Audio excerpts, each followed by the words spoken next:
Welcome to the ESPN College Football Finale. Sun Devil Stadium, a blackout as Arizona State entertains the Wisconsin Badgers in the fourth Pac-12 Big Ten showdown of the day in college football.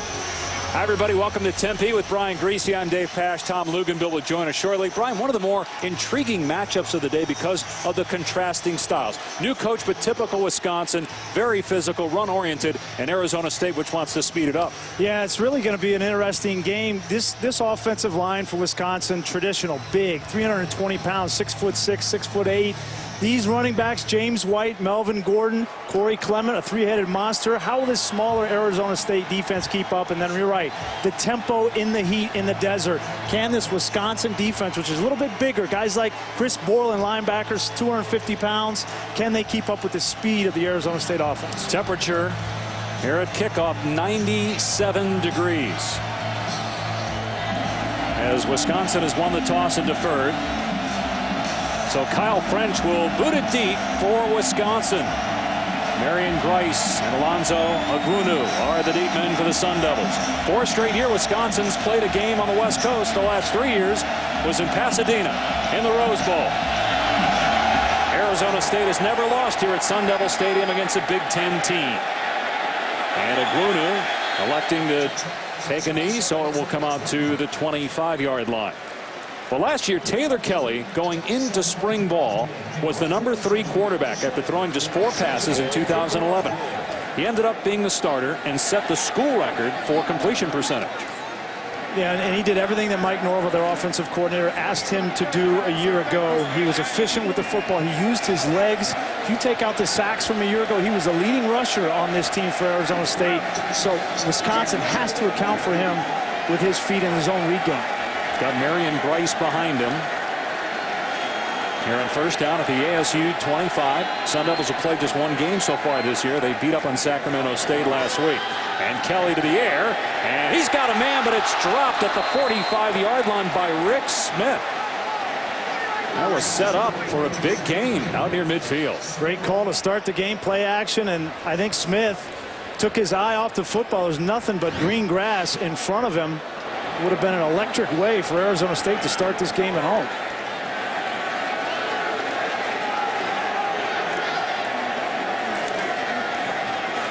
On 2nd and 10, it's a run play to DJ Foster, and he's tracked down by all Big Ten linebacker Chris Borland. That's a gain of 4 on the play. It'll bring up 3rd down. That's a matchup we're going to keep an eye on all night. Chris Borland, the all Big Ten linebacker, the unquestioned leader as a senior of this Wisconsin defense. How well does he play in space? How well does he track these smaller, faster players, skilled players like DJ Foster for Arizona State? Kelly to throw on 3rd down. And his pass is caught for a first down by Jalen Strong out near the 48-yard line, a 19-yard pickup.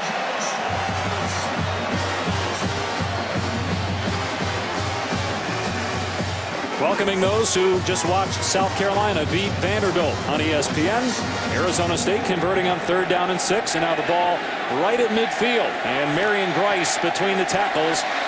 It's about 6 to the 45 where Chris Borland makes the tackle. That's Grice on the inside, a power runner. The combination of Grice and Foster will be a big key in this game. How well does Chris Borland, obviously that's not his picture, but how well does Chris Borland get after those guys on the 2nd level? Here's Rick Smith, who dropped a wide open pass on 1st down, making the catch here, brought down by Darius Hillary, but it's a 1st down for Arizona State at the Wisconsin 40-yard line. The pace and space of Arizona State's offense. They want to get the ball to Grice. They want to get it to Foster on the perimeter and make Wisconsin defend 53 yards. Here's Grice trying to cut it back. He gets stood up by Bo Allen, Wisconsin's best defensive lineman, according to the coaching staff. And they moved Allen to nose guard. This is a different scheme under Gary Anderson. They're going to play a 3-4 base defense rather than a 4-3, so 3 defensive linemen on the field, and Bo Allen is asked to do the tough job of nose guard and making the double teams. A 2-yard pickup for Grice. Here's 2nd and 8. And Kelly keeping. His pass is pulled in just short of the 1st down by DJ Foster. He's a very good receiver out of the backfield. 3rd down and 1 coming up for Arizona State. There's Gary Anderson, 4 years as the head coach at Utah State. But the offense that you'll see from Anderson and the Badgers looks very similar to what Brett Bielema and even Barry Alvarez ran prior to Bielema's arrival. On 3rd down and short, it's Grice, and looks like he's got the first down at the 28. How about Arizona State? Twice now between the tackles, getting good yardage. Well, make no mistake, this is not a finesse offense. Todd Graham, Mike Norvell want to be physical. They want to give the ball to Grice inside the tackles. They want to have that element. They run the ball 68% of the time in this offense, so this is not your typical spread zone offense. And Kelly with all day to throw. Down to the 11-yard line, a first down. And that's Chris Coyle, their tight end. He's an X factor. He caught 57 balls a year ago. When Taylor Kelly wants to make a play, he wants to find Chris Coyle. And when you spread the defense so thin horizontally with Foster and with Grice, the middle opens up wide for Chris Coyle. He set a school record for catches by a tight end last year. There's movement by Arizona State, so penalty flags fly. Prior to the snap, false start on the offense, number 54. 5-yard penalty, remains first down. And that's the right tackle, Tyler Salka. That's a rarity for Arizona State. Last year they were 10th in the FBS in fewest penalties after being the most penalized team in 2011. They just had 1 penalty in week 1. So first down and 15.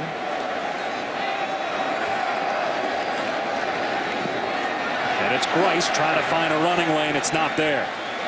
He gets run down by Ethan Armstrong, former walk-on, so no gain on the play.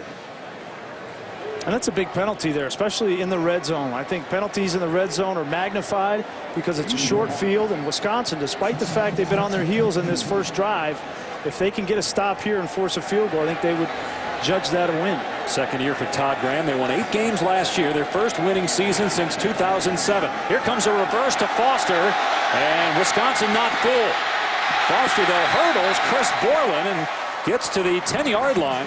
So that's a 5-yard gain. It'll still be 3rd down and long. They can get a first down before the end zone. Great reaction by Chris Borland. Everybody makes so much out of the lack of speed, if you will, on this Wisconsin defense. But Borland, at 246 pounds, ran sideline to sideline easily. So 3rd down and 9 for Arizona State at the 10-yard line. Here's a rollout for Kelly on the throwback to the tight end, Chris Coyle. Inside the 5, and he'll be short of the first down. So 4th down and 2. Do you take the points? Well, we were talking with Coach Graham yesterday. He said anytime he crosses the 50-yard line in this game that he will not kick, he will go for it. Well, you've got a field goal kicker that's a true freshman in Zane Gonzalez, who missed 2 out of his 4 attempts last week. And Todd Graham electing to go for it here. 4th down and 2. It's a pass play. Kelly fires, and it is incomplete. Nearly picked off by Desmond Southward. He had his foot on the sideline when he made the catch. I don't know. Southward may have got his. I don't think his feet went out of bounds. Let's take a look. The ball is tipped, thrown behind him. It was an easy touchdown. Here comes Southward, number 12.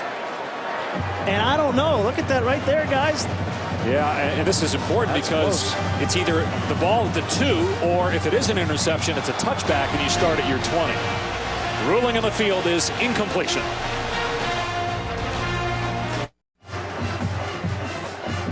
So the ruling on the field was that Kevin Ogier, the wide receiver for Arizona State, was out of bounds. Therefore, the play's over, but it didn't look like he was out of bounds when he got his hands on it.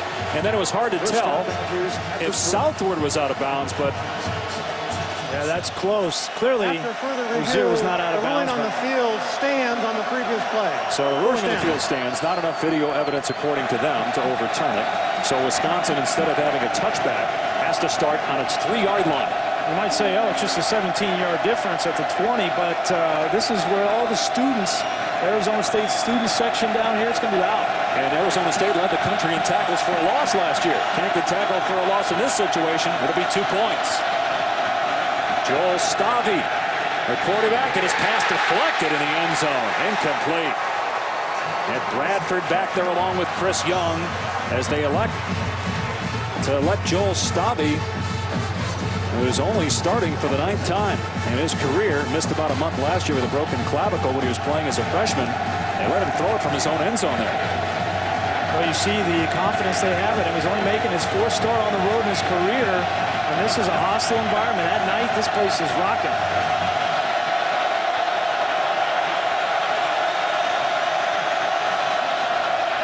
They'll run it here. James White into the pile. And down to the 5-yard line, a gain of 3.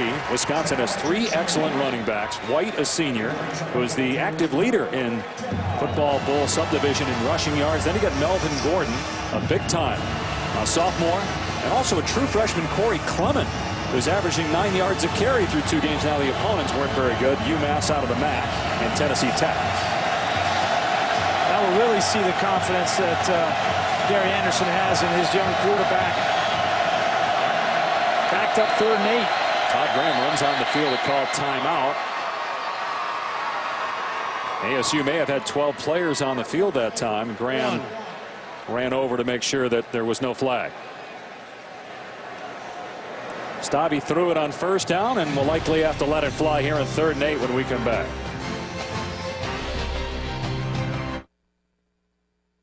ESPN College Football Finale, brought to you by the all-new 2014 Mitsubishi Outlander and Allstate Insurance, proud supporters of college football. Are you in good hands?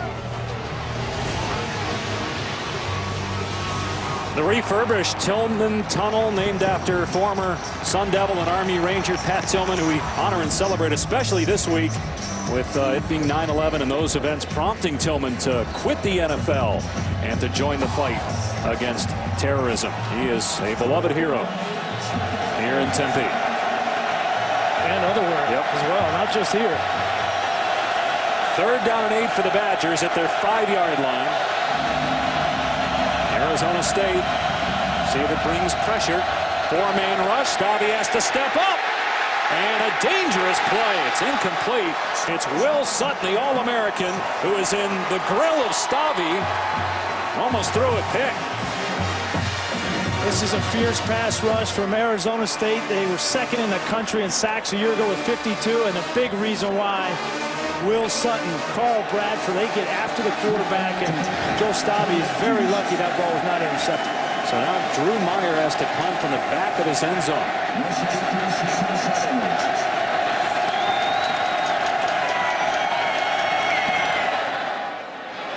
And it's a short kick fielded by Smith at the 42 of Wisconsin.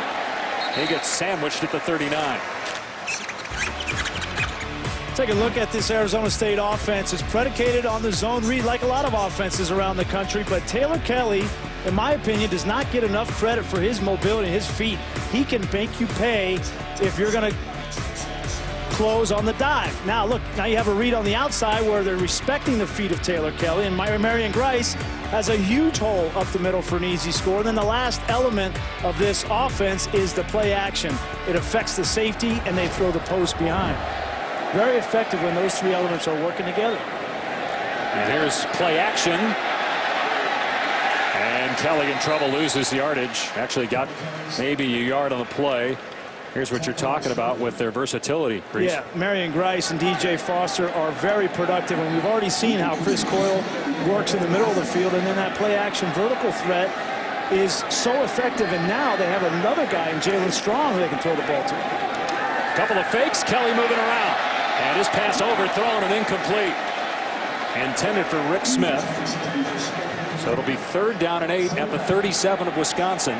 Kelly last year had 29 touchdowns, only 9 interceptions. Did not make a lot of mistakes last year in their 8-win season. And we've seen an aggressive approach already. A couple of reverses, a fake reverse, and a throw downfield. Officially no down lineman for Wisconsin here on this 3rd down. Everybody standing up. Kelly in trouble, and his pass too high for the intended receiver, DJ Foster. So 4th down, and as you said earlier, Todd Graham said he wouldn't punt when he gets in Wisconsin territory this deep. And it's a mindset, and it's an aggressive mindset, but he has confidence in his offense and specifically his quarterback to make these kinds of plays. Now they can also quick kick here. Kelly did that a bunch last year. Wisconsin going to call timeout. And maybe he just wants to warn his guys of that. So 4th down and 8 for Arizona State. Let's bring in now the third member of our crew, Tom Luganville. Tom, how are things looking on the field so far? Well, obviously the field position battle weighs in favor of Arizona State here, and just listening to you guys up top, I understand that they're not overly confident right now in Dom Vazare as their punter, but if you're not good enough to punt the football from this field position and pin Wisconsin back, you've got big problems in the kicking game. I think it's a mistake to go for it right here. You've got Wisconsin pinned back on your first drive. You could put them within the 10 and really put Wisconsin out of their comfort zone on offense. You agree with that, Brian? I do agree with it, and like you said, Taylor Kelly is an outstanding pooch punter, and that's something that we don't see very much in the college football anymore, but it's very effective. You eliminate the pass rush. Wisconsin does not have anybody deep in case of the pooch kick. I think he just got the safe sign, and that was an audible to the pooch. With no man deep, and now the Wisconsin coach is telling Michael Caputo to get deep, and this is a great job by Kelly.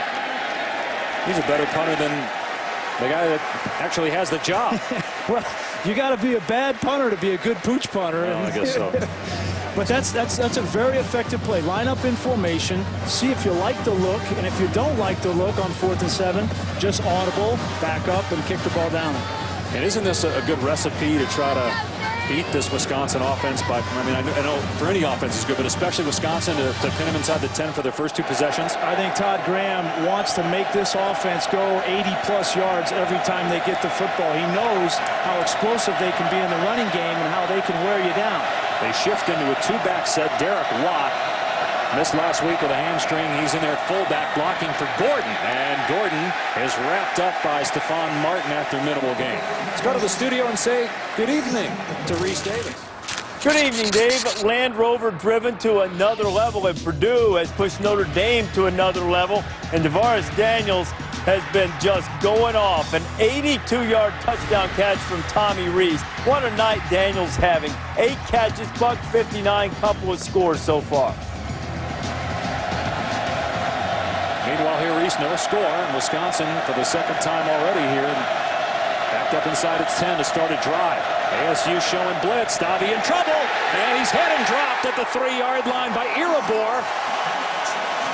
The ball came out, but they ruled that Stabby was down. So again, Arizona State able to get pressure on the quarterback. They bring the corner off the edge from the right side of your screen. Unblocked. Stabby did not see him. And in that situation, there's a couple of ways you can pick this up. Either the quarterback has to throw a quick hitch on the weak side. Obviously, he didn't do that. The left tackle can buzz out and pick him up, or the halfback can see it and abort his fake and go pick up that blitz. One of those 3 things has to happen, but it didn't happen. Now Stabby lining up in his own end zone. 3rd down and 14. And Stabby firing high for Aberderis, incomplete. Tried to hit him along the sideline, his top receiver, Jared Aberderis, first team all Big Ten, but he had no shot. Well, and he had him open. Arizona State gave him the first down here. He's 3 or 4 yards off, and if that ball's on target, Aberderis is going to make that throw. Right now, you get hit in your own end zone. You're Stabby. You almost had one intercepted.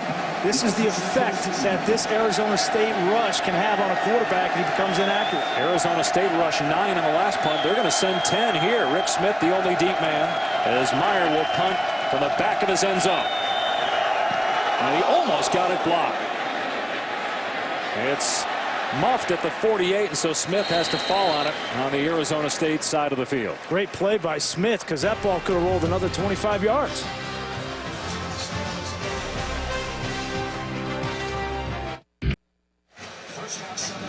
One of the greatest rivalries in sports continues on Sunday Night Baseball. Red Sox-Yankees at 8. Red Sox won today. Yankees currently 2.5 games behind Tampa Bay for that second wild card. It was Nelson that was back there on punt return last time for Rick Smith, and he covered it up for ASU at his 49-yard line where the Sun Devils will operate. They got in the red zone on an earlier possession. Came away with nothing after a lengthy drive. And straight ahead, Marion Grice wrapped up by Tyler Dipple. A gain of 2 for Grice. A little bit of movement on this Wisconsin front. Up front, Dipple that time just kind of looped outside. They've got a different philosophy now under Gary Anderson. They're going to move more. They're going to have a three down front, which they're trying to be able to defend the horizontal width of the field better against offenses just like Arizona State. There's second down and long, and Kelly with time to throw. He got one-on-one on the sideline with a running back against the D lineman. Grice, the intended receiver, he couldn't pull it in. Brendan Kelly out there in coverage at 6'6", covering a 5'11" running back. Well, and give Kelly credit. I mean, he at least ran with Grice, and that ball, Grice looked like he was motioning for the ball to be a little bit higher, but that's right in the breadbasket. You got to make that play, and Grice normally does. Kelly 0 for his last 4, but he had a drop there. He also had a drop by Ogier in the end zone. Yeah. Well, that ball was thrown a little bit behind him. I gotta give Ogier credit there. If that ball's on target, it's an easy touchdown.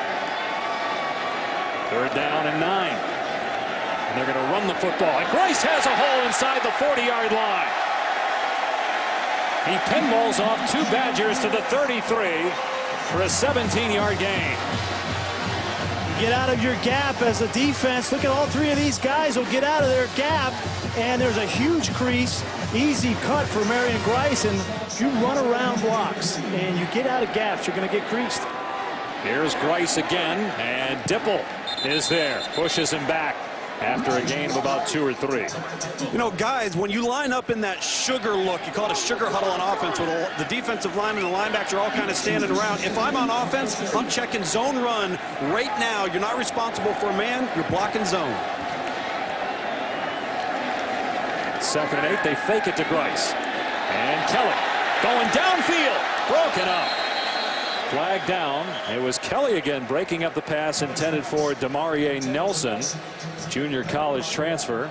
And I think there was a flagrant hold on Shelton, the true freshman corner in the backfield. Holding on the defense, number 8. That's a 10-yard penalty. First down. It's Sojourn Shelton from Fort Lauderdale. Here he is right here, and he's going to get beat on a double move, and he just got his hips turned, and then he had to get that arm on. Otherwise, Rick Smith was going to be in the end zone all by himself. It's interesting, as you said, a true freshman, but the coaches think he might be their best corner right now. He's got the best feet and the best skills, but he doesn't have the experience. DJ Foster on a nifty play there on the end around, just a shovel pass by Kelly. But Wisconsin not fooled. Southward on the stop, just a 1-yard pickup. And I'll go back to Shelton, the true freshman. Actually, that is a very smart play, because that would have been an easy touchdown for Arizona State. And when you reach that handout, just 15 yards, you still give your defense a chance. Second time the Sun Devils have been in the red zone. They've got over 100 yards so far. Wisconsin -2. Badgers haven't been past their own 10 yet. Kelly will give it to Foster into a wall of Badgers at the 17-yard line. Bo Allen leading the charge for Wisconsin. So it's third down and long. I guess they're in 4-down territory, right? Well, based off of what they've done so far in this game, they are in 4-down territory. So what that does is it allows you to bring in the running game in 3rd and long situations. And Grice behind Kelly for 3rd and 7. They just ran it on 3rd and 9. That's when they had that big crease. So if you're Wisconsin, you can't fall asleep on the inside run.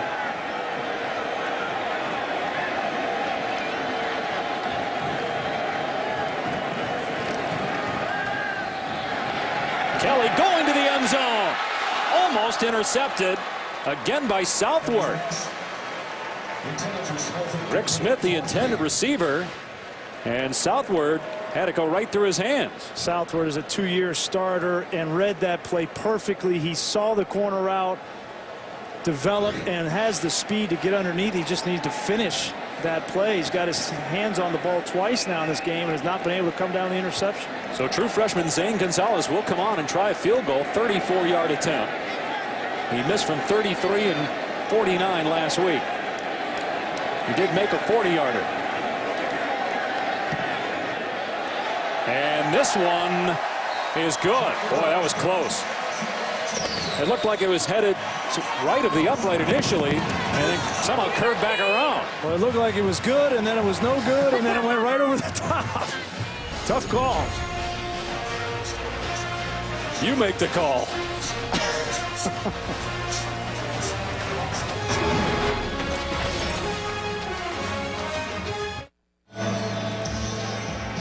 It's a blackout here in Tempe and a packed house at Sun Devil Stadium. Arizona State looking for maybe its biggest win in the last 7 or 8 years if it can knock off Wisconsin, that comes in riding 3 straight Big Ten championships. Although they had help last year with Ohio State and Penn State being ineligible in their own division. Kenzel Doe on the return for Wisconsin. And Doe with a crease. They finally get to him with the 27. Now, field goals in college football are reviewable unless the ball goes higher than the goalpost. Then you can't look at it because it's strictly subjective, and it looks like here that it's higher than the goalpost, but you really can't tell whether it's good or not. That's about as close as it gets, but you're absolutely right. If that ball is above that upright, it is not reviewable. So it's 3-0 Arizona State, and for Wisconsin, this is fantastic field position based on their first 2 drives where they started. Yeah, if you're Wisconsin offensively, you're settling down now, get into your rhythm, your game, which is run the power, get the ball to James White, and a little bit of play action. They haven't been able to do any of that because of field position. So you got a Watt in there at fullback. And the senior White behind him, out on the flat to Abradaris. He gets a block from Frederick and is across the 30-yard line. Here's Reese. David, it's time for Did You See That? Brought to you by Verizon on ABC. Notre Dame and Purdue Boilermakers have lost their lead. Irish up by 7. Oh, the pick 6 from Bennett Jackson. Notre Dame scored the first 21 points of the 4th quarter, but just seconds ago, Purdue has scored again. It's 31-24, 8 and change to go on ABC. Purdue trying to sneak one out against the Irish. Has not looked good so far this year, as James White is wrapped up by Bradford. On 2nd and 6, he gets about 3, so 3rd down coming up. As you watched Wisconsin on film, Brian, this week in comparison to last year, did you really see a lot of differences with them offensively? Not a whole lot, and I can't blame Gary Anderson. If I had this line up front, this amount of beef, I would be approaching this the same way. These guys go 6'6", 6'7", 6'8", all 320, and they've got 3 of the best backs in college football, so I'd do the same thing. Give it to him. Stabby will throw a short set, and Abradaris pulls it in for a first down to the 40-yard line. And Abradaris is one of the most important players on this offense because you can't just run the ball every single down. You're going to have to convert 3rd downs. 3rd and 4, a great route, good patience. You always know that Abradaris is going to be in the right spot, and an accurate throw gets a first down, a big first down for Wisconsin. Abradaris last year led all receivers in yards per reception. His career average is #1 among active players. A quick hitter to the true freshman Corey Clement, and he's going nowhere. 4 Sun Devils all over him, led by Salomo Fiso, a freshman from Long Beach, California. That's a 1-yard setback. And Todd Graham can't say enough good things about Fiso. He loves his instinct and his toughness. This is a defense that is predicated on movement, on aggression. They want to get in the backfield of Wisconsin and disrupt plays, and that's one of the things Fiso does best. And Gordon in their tailback now for the Badgers on 2nd down and 11. And Gordon hit in the backfield, but able to bounce off one man and get to the 42 for 3 yards. You know, this defensive front for Arizona State, so undersized. We looked at the 2 deep coming into the matchup. Only 1 player on their entire 2 deep on defense, taller than 6'1". Quite frankly, I'd never even heard of that in major college football. But it's that lack of height in the defensive front, the explosiveness and the quickness that allows them to win the leverage battle. It's one of the reasons why the big guys up front for Wisconsin are having a hard time handling inside penetration. And Luke, think about Will Sutton last year. He was 267. He's now over 300 pounds. And we saw him make a play earlier here in the quarter. 3rd down, blitz coming. In trouble with Stabby. Steps up, hit, got rid of the ball, complete for a first down. Now Stabby going to the ground. Presence of mind to flip it ahead to Jordan Frederick. This is a confidence-building play for Joel Stabby. He holds on to it too long, no doubt. but to have the presence of mind to flip that ball and get a first down, that can do a lot for your confidence in a hostile environment on the road. Boy, awfully close to that right knee going down before he got rid of it. So for the first time, the Badgers in Arizona State territory as we wind down the first quarter. Wisconsin giving up points for the first time in 2+ games here. Pressure off the edge and up the middle. It's a screen. James White is loose. Here another first down. He'll come up just short at the 39-yard line. Tripped up by Irabor. I love this call from Andy Ludwig, the new offensive coordinator for Wisconsin. You're getting blitzed on every snap. So what do? Let them blitz. Come to me and I'll throw the ball on a screen. This play is inches away from being a touchdown. Great play by the Arizona State corner to get his foot and get him on the ground. He had 3 blockers in front of him. See if Wisconsin snaps it before the end of the quarter. They will not. So the Badgers driving thanks to a heads-up play by Stavi. They trail 3-0 to Arizona State after 1 quarter.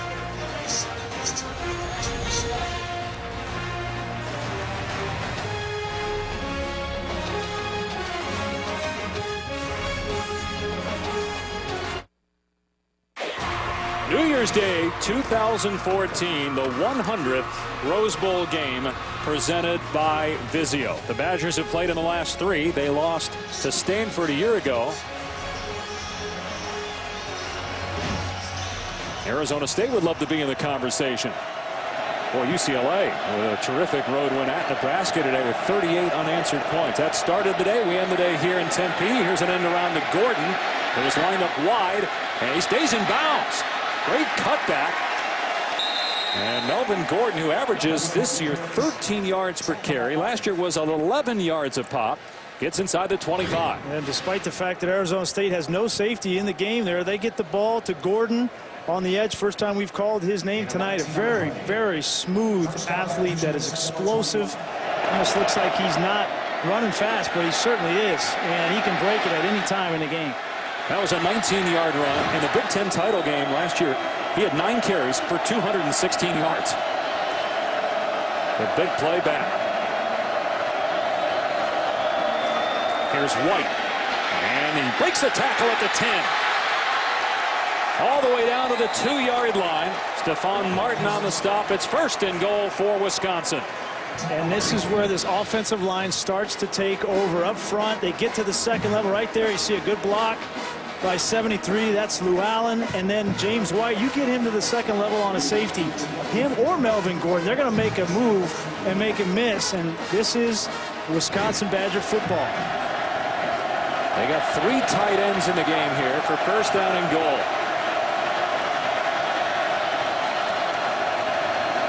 Stavi on a rollout. And his pass is pulled in. Touchdown.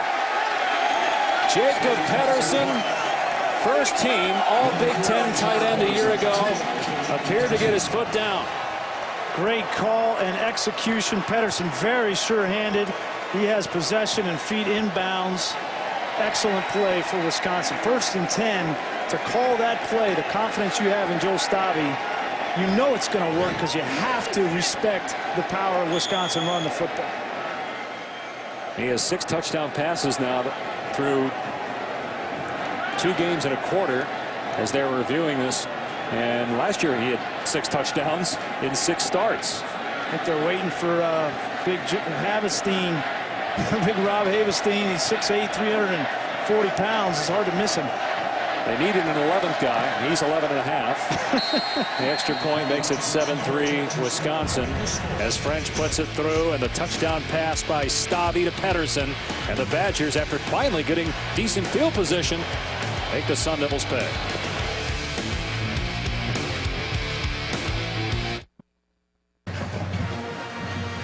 A battle between division rivals looking to avoid an 0-2 start. Steelers-Bengals Monday Night Football. Coverage starts with Monday Night Countdown at 6:30. Well, the Steelers did not look good first game of the year. Couldn't protect. Now Marquise Pouncey is out. Ben Roethlisberger is going to face a stiff pass rush from the Bengals. A lot of people think the Bengals are a Super Bowl team. You being one of them? I am. Oh. It's only 1 game. You're on record. It's okay. Stand by it. Here's the return out past the 15-yard line. And near the 25. It's Darby, and so that's where Arizona State will start. Second year for Todd Graham at ASU after 1 year at Pitt and a handful of seasons at Tulsa. 8 wins a year ago, 5-4 in the Pac-12. This would be his signature win if they can get it, not just for him, for the program over the last 7 or 8 years, if they can knock off the Badgers here at home. It's a lot of momentum, Brian, right now with this program. A lot of people here in the area like what they've seen so far from Graham. Well, the last 4 years under Dennis Erickson, they didn't have a winning season, and then all of a sudden Todd Graham comes in, they're 8-5. The problem with 8-5 is they didn't beat anybody with a winning record at the end of the year outside of Navy in the bowl game, so they've got to win some games against good opponents. Out on the flat to Smith, and gets away from the freshman Shelton, but can't beat Southward, who takes him down at the 32. Now, I think that Arizona State and Todd Graham realize it's put up or shut up time. High expectations. I think this is a team in the preseason that generally gets high reviews, but do you trust them to close the deal? This is the year. I think with the schedule over the next 3 weeks, they got to get it done. Yeah, we'll talk about that schedule after this play. It's a stretch over the next month. Ridiculous here as Kelly throws and dropped again by Smith. His second drop. Sophomore that 14 catches a year ago. They need him to make the easy plays. Yeah, that's a ball that Rick Smith should catch. Is a good read by Taylor Kelly. Had the zone read on the inside, and the defense collapsed, and it's wide open for Rick Smith. And it's just focus in a big game at night. National TV, you got to make those kinds of plays if your team's going to win. They're at Stanford next week, then USC at home, then Notre Dame in Dallas. Arlington, as that pass is broken up, nearly intercepted by Shelton. It was intended for Jalen Strong. It's 4th down, and Arizona State will kick the football. Well, any question marks about a true freshman on the outside going as 5'9". That's all Shelton, the corner, is. He got his hands on him a little bit, but he was in great position. And the reason he didn't get that pass interference because he got his eyes back to the quarterback and made a play on the ball. That's well done by Sojourner Selton. So Vizar will punt it. And Doe is the deep man. It's a horrible snap, and the ball rolling around inside the 5. Vizar's got a fall on it. He doesn't. The Badgers appear to have it. It's a touchdown for Wisconsin. Bo Allen. Well, one official is saying no, he wasn't in. Now they're saying touchdown. They talk about it. They come to an agreement. It's a touchdown for the Badgers. The thing that scared Todd Graham the most when he talked to them yesterday was the kicking game. He had a new punter, new kicker, and this time a bad snap. Right there, as your kicker, you just got to kick it out of the back of the end zone and take the safety. But how many times do you think that Arizona State practiced this and Vizar practiced that right there? We knew they had problems with the kicking game. That shouldn't be one of them right there. You got to at least give your punter a chance. Horrible snap by Easton Wallstrom. But you have compounding mistakes. A bad snap, but then a bad mistake by Vizar. Just kick the ball out of the back of the end zone. It's the difference between 7 and 2 points. Or fall on it. He tried to pick it up. And the point after from French makes it 14-3, Wisconsin. These are the reasons why we have the conversation about Arizona State. They can't get that signature win. They can't beat that team that's good with a winning record. It's mistakes like this.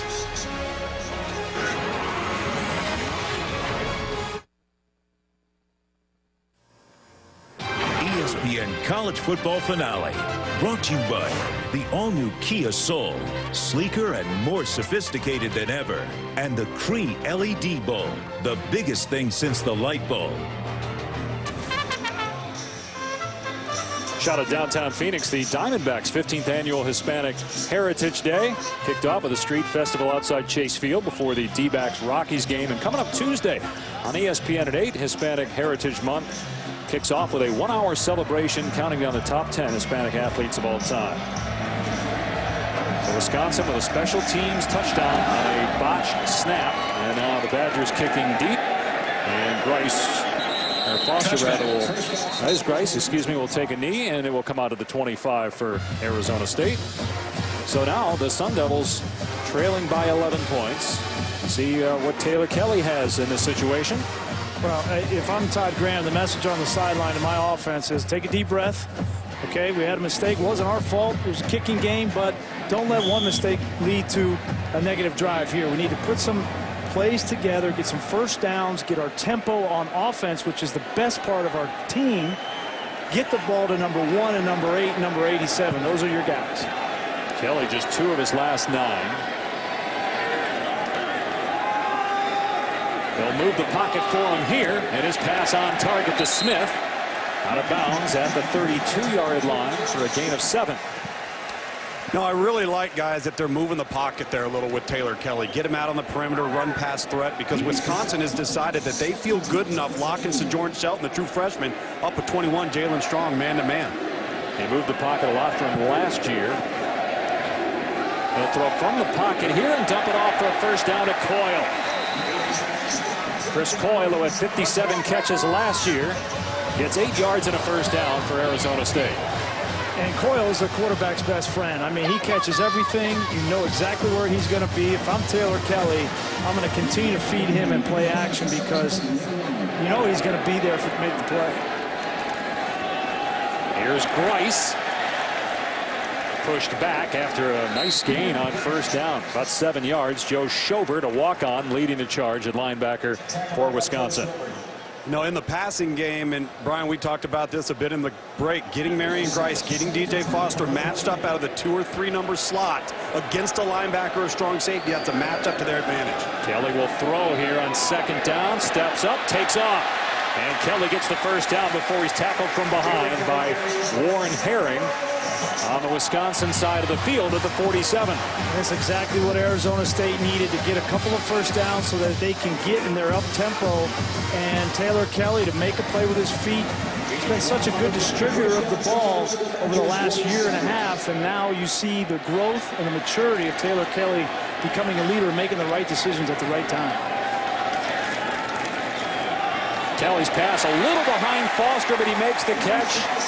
And it's another Arizona State first down. Second-year starter Taylor Kelly. It's the first time in 5 years they've had a returning starter at the quarterback position.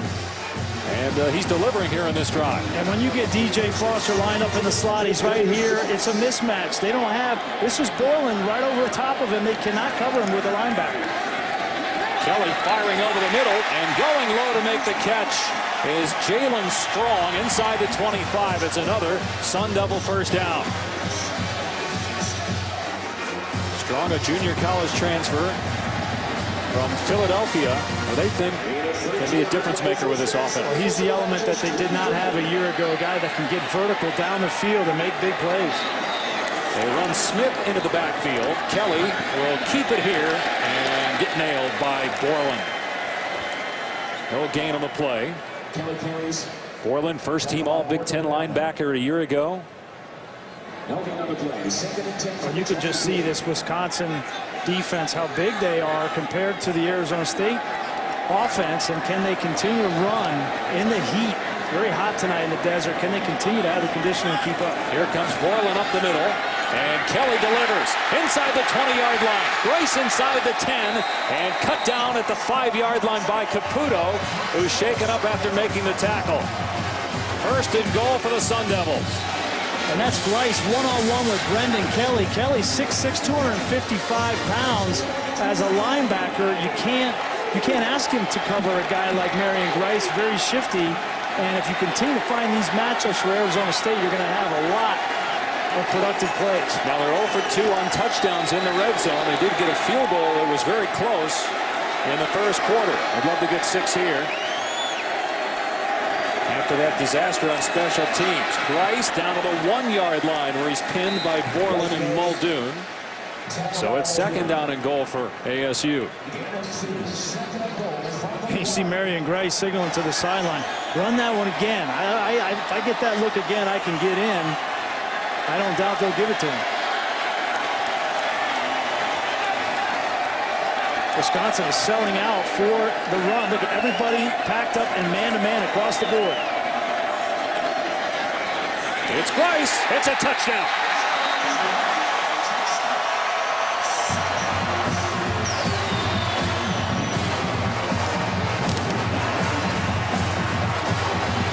...11 rushing touchdowns last year That's his second rushing touchdown this season.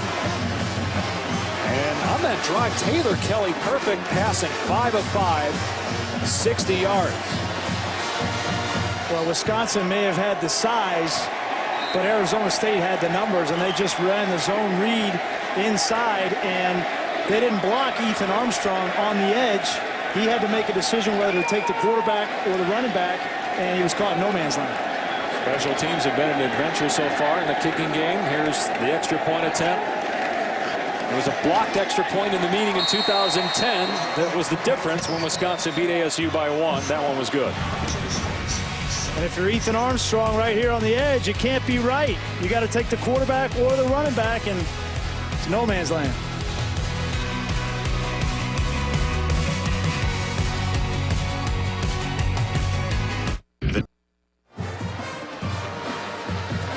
Dave Pasch, Brian Greasy, Tom Luganville in Tempe. Wisconsin leading by 4 despite running 21 fewer plays than Arizona State. What was the difference, Brian, for ASU on that last touchdown drive? Well, I think they found the matchup that they like. They've got their running back on a linebacker, and when Bryce or DJ Foster gets matched up on these big linebackers for Wisconsin, it's advantage Arizona State. Garrett kicking off, and it's going to come out to the 25.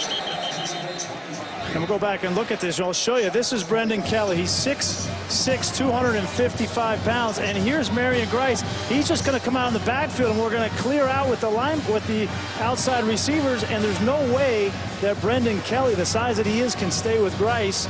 Arizona State and Mike Norvell has found the matchups that they like, and they're going to continue to get those backs out of the backfield. They've got to get 10 to 15 touches. That's their goal for both Foster and Grice. Interesting matchup with the Oak coordinator for Arizona State, Mike Norvell, 31 years old. Dave Aranda is under 40. Yeah, 2 really good young football coaches. 3 men in the backfield here for Wisconsin, including Pedersen on first down at the Badger 25. And a big hole crossing the 40-yard line is Gordon, and he's pushed out of bounds in Arizona State territory. Or he was untouched until he was pushed out at the 45-yard line, a 30-yard run. And look at the block by Pedersen, the tight end, just comes through. That's a great formation for Wisconsin. They have 2 fullbacks in the backfield. They can go either way. They're balanced. And how many times have we seen Wisconsin backs from Dane to Ball to White to get to the second level without even being touched? It's almost not even fair. Ball won the Dope Walker Award. He was a number 2 pick by the Broncos, second round. Yet they just find other guys and plug him in and have success running the ball. Stavi gonna air it out. Got one-on-one coverage, and Abradaris wasn't looking for it. Pass was overthrown. Carrington was trying to run with Abradaris. Second down and 10.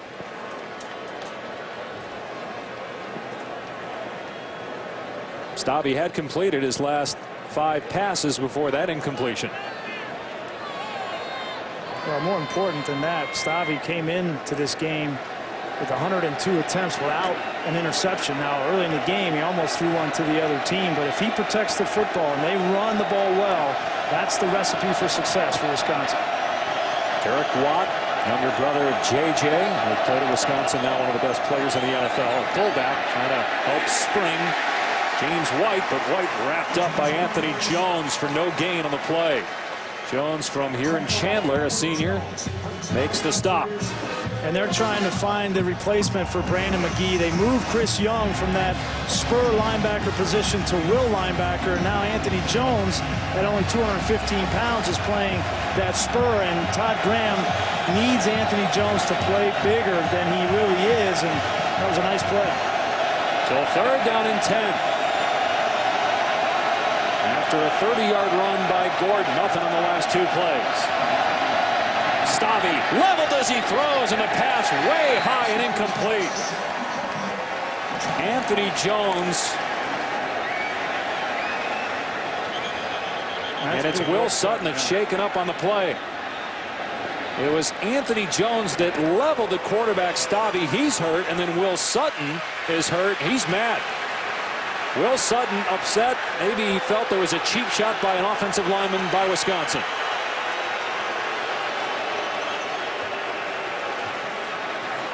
What a hit, though. It looked like a clean hit by Anthony Jones. Don't know if the hit on Will Sutton was clean. He feels it wasn't. Let's see. Absolutely. Anthony Jones came off the slot. He's unaccounted for in protection, and he got a shot right in the chest of Joel Stavia. You hope that that's just getting the wind knocked out of you. You see the big rib pads for Stavia. That'll protect him. Every quarterback should have that, and you hope he just got the wind knocked out of him. And Will Sutton was getting blocked by 2 Badgers, but both guys were going high. It wasn't a chop block, but let's see what happens from another look here. He's just trying to get to the quarterback, and he's engaged right there, and then he gets a knock from Llewellyn. Hard to tell because, again, that was legal. 2 guys were high on him. And you know what? Will Sutton had a lot to do with that hit on the quarterback because Llewellyn could have stayed in his gap and picked up Anthony Jones, but he decided to go and double team Will Sutton and left a free lane for Anthony Jones.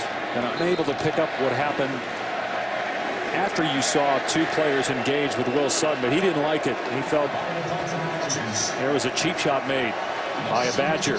So Meyer will punt to Robert Nelson, who waits for it at the 10.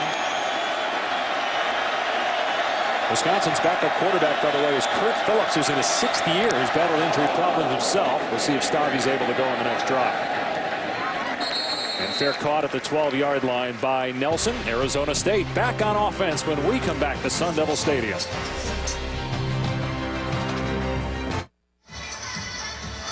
The chase to the Sprint Cup officially begins Sunday at Chicagoland Speedway. NASCAR's best drivers begin the 10-week battle for the championship.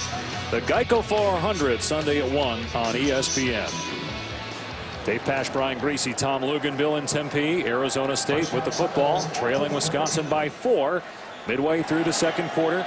4th game of the day between Big Ten Pac-12 schools. Big Ten with 1 win. That was Ohio State. UCLA and Washington with wins for the Pac-12. Here's Kelly on the keeper. And he gets nailed at the 15-yard line. Gain of 2. Tom, were you able to find out what happened there with Will Sutton? Well, yeah, Will Sutton, he's not injured. He's going to be okay. He'll come back into the game. But he really felt like he was high load on an illegal chop block that wasn't called. Felt like it was intentional.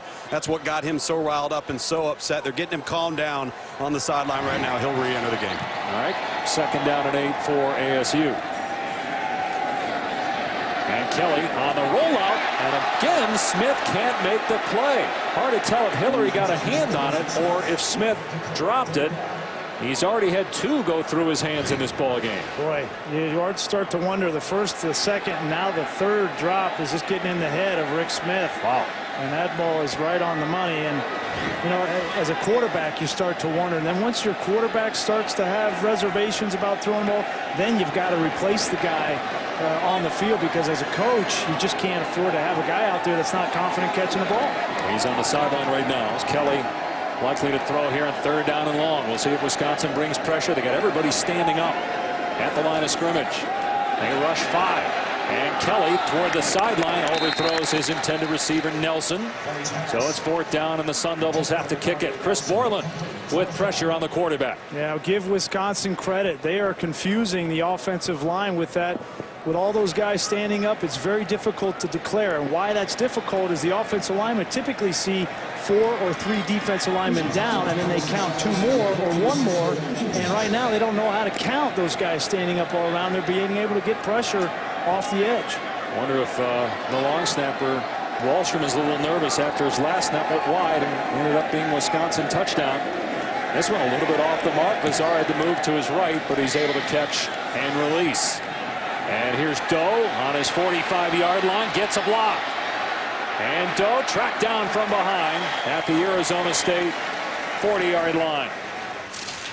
Well, let's look at Arizona State's defense. They've had success getting in the backfield. They brought a bunch of pressure corner blitzes off the edge, which has forced the ball inside. They've brought linebackers from the 2nd level. They've brought 2 off the edge. This is a corner and a will linebacker. And they keep their gap consistency in the core of that defense, and they've been able to find creative ways to manage such a big offensive line coming at them every snap. So far, White with 24 rushing yards, Gordon with 53, Corey Clement with 1 carry, and he lost yardage. This is White at tailback. They bring Gordon in motion, and White will get the carry.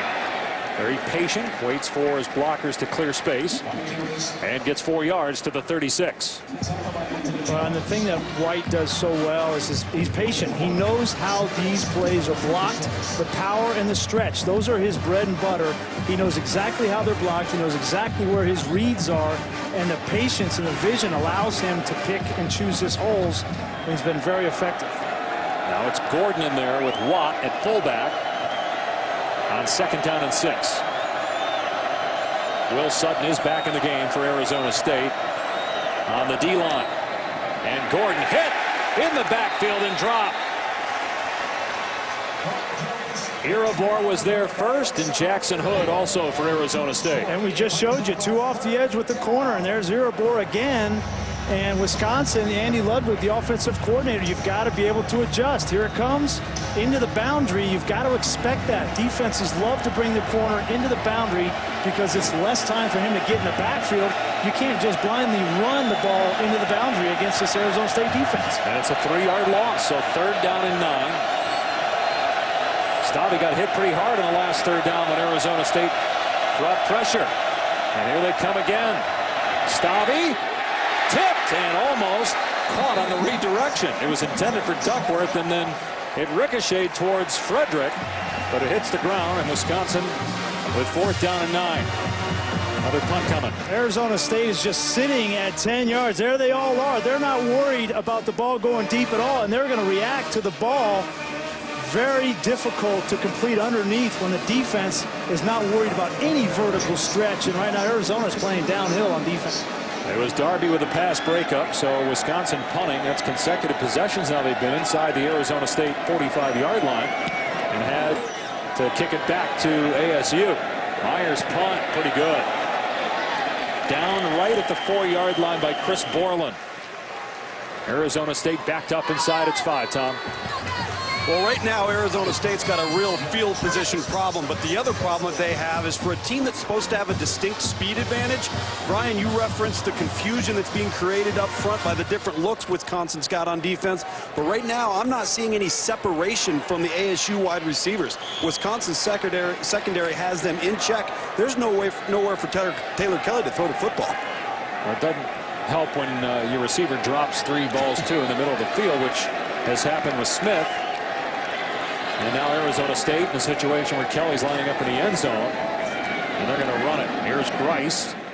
Does a good job. Gets out to the 9-yard line to pick up a 5. I think what Wisconsin has found out quickly early in this season is that they've got some guys on the back end that are young, but that are talented and can cover. And Sojourn Shelton, the corner number 8, has really impressed. I think Caputo, as a safety, has been in man-to-man coverage at times, and Southwood's their best player in the secondary.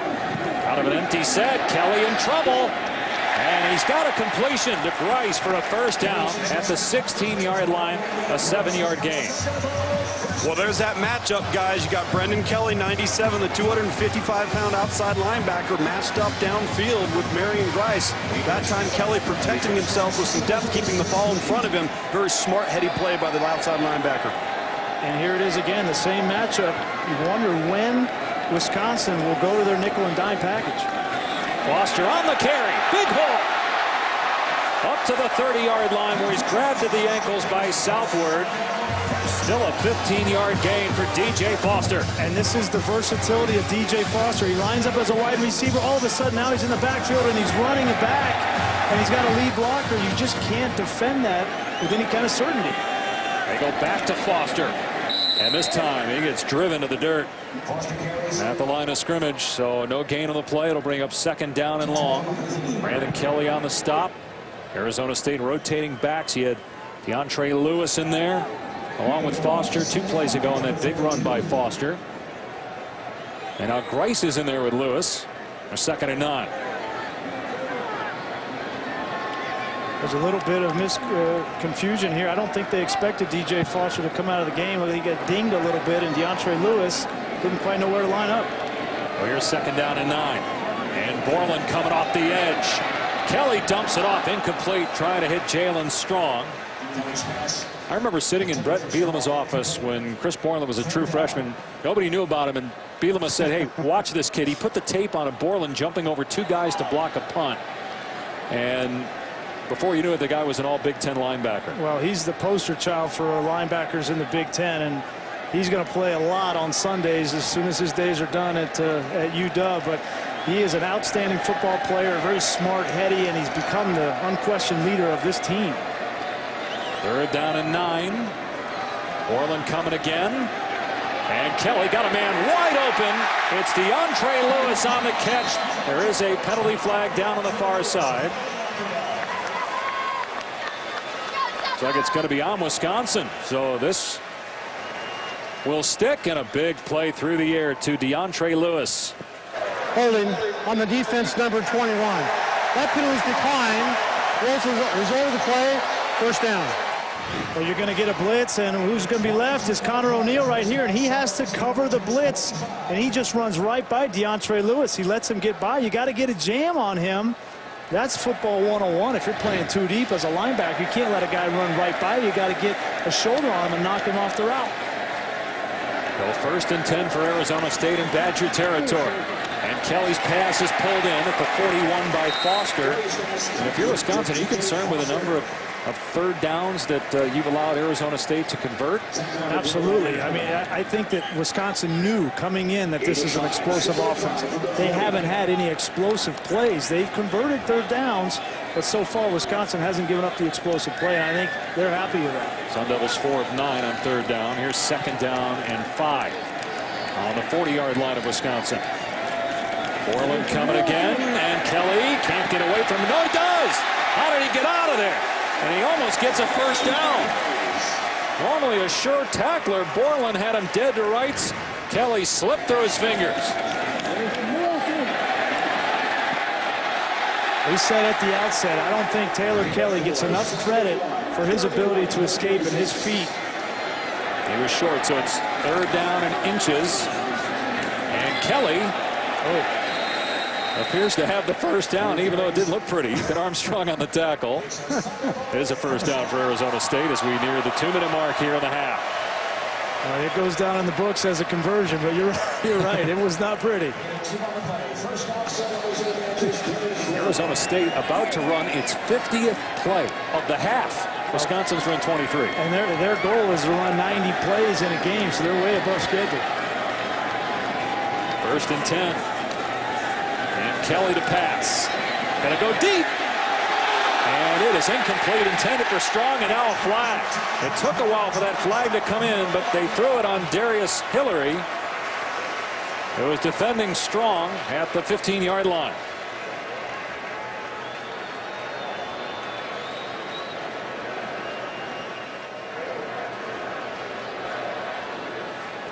Pac-12 officials, Jack Follier, Pass interference on the defense. That's a 15-yard penalty, 1st down.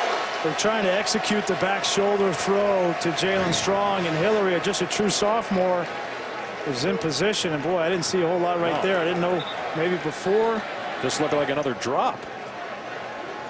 Through his hands. It's at least 4 by Arizona State, but it does, in this situation, work out for them. Ball at the 20. Have 2 timeouts left. 10th play of the drive coming up. Kelly to the air again. Firing end zone. Incomplete. And another flag. This one on Shelton. Again, it was intended for Strong. And this time, I think Shelton had his left hand on the back of the receiver. Anytime that official that's lined up under the goalpost sees that, he's looking at that hand on the left side, and did he get his hand on the back before the ball got there? Pass interference on the defense, number 8. Grabbing and restricting the receiver. 1st down. Take a look. Here he is. Does he get his left hand on the receiver? Like he did. And that official in the back, he's the one looking. There's that left hand. Yeah, the arm. That's a good call. The call before, not so good. I think that was a good call. And the thing about Shelton is he's such a good athlete with such good feet, such good speed and instincts that he's going to be in a lot of those situations where he's close to the wide receiver. He's not going to be beat a whole lot. Right. So he has to learn how to be disciplined with his hands when the ball's in the air. He has gotten stronger. He's still got a ways to go. They list him at 172. He arrived in Madison at 150 pounds. 150? Not too many 150-pound corners in the Big Ten in your day. First down and goal at the 5 for Arizona State. Here's Kelly. And he's in trouble, and down he goes. Borland forced to cut back, and then he's dropped by Ethan Hemer for a loss on the play. It's second down as we are inside 90 seconds to go in the half. Arizona State trailed 14-3. An impressive drive by the Sun Devils to march down the field and cut the Badger lead to 4. Now they look to take the lead. This drive started for Arizona State on its own 4. And the Sun Devils now at the Badger 6 for second down. Kelly. And underneath, it's caught. Gamage trying to get in. And he's down inside the 1. So it'll be third and goal from inside the 1 for Arizona State with 50 seconds to go. Looked like his knee came down just before that ball crossed the goal line. Yeah, clearly it's down. And they're quick to the line. They want to snap it. Kelly's ready on third down. Here's Grice, and he's going to lose yardage. Bo Allen made the tackle, and now Todd Graham runs on the field to call timeout as he's got a decision to make here. Well, Todd Graham ran the same play thinking he would get it, and great job by Wisconsin D-line.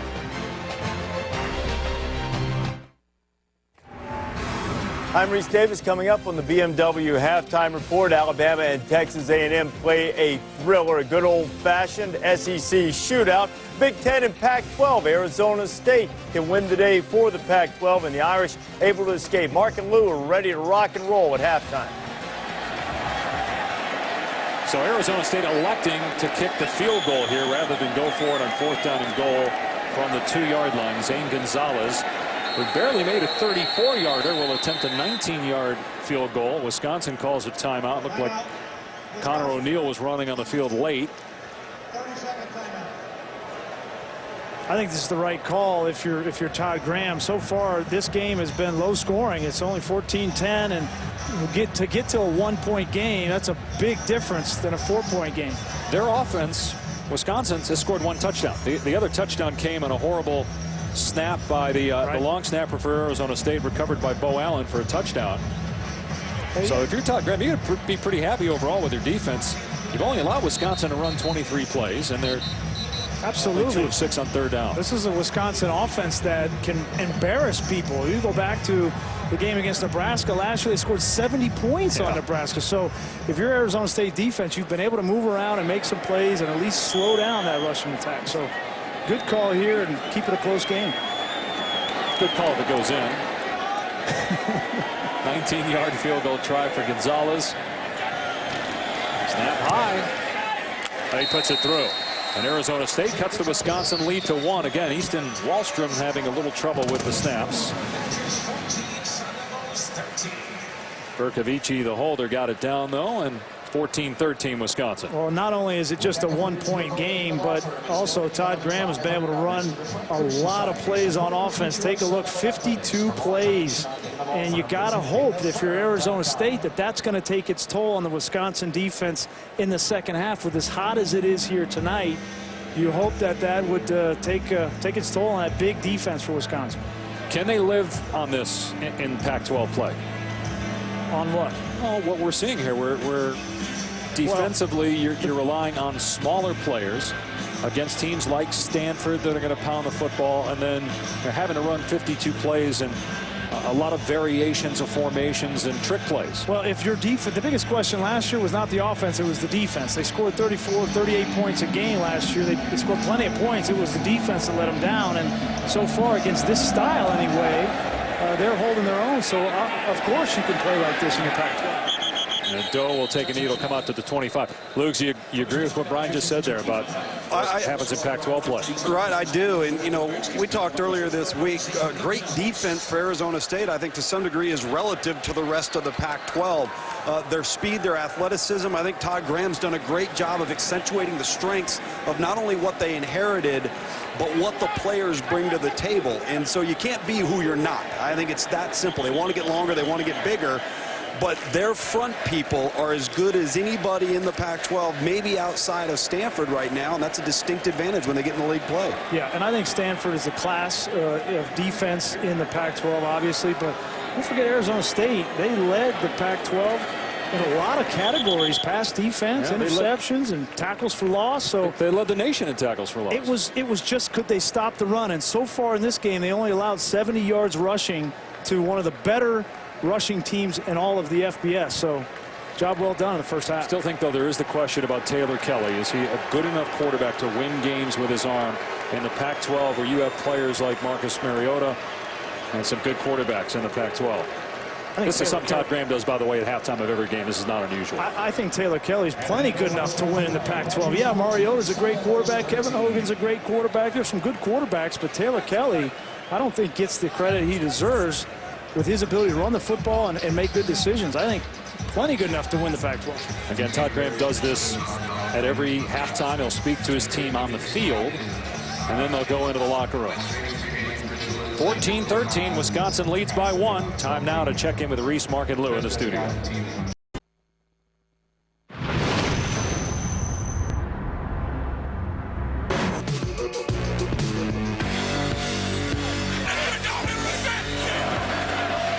Touchdown.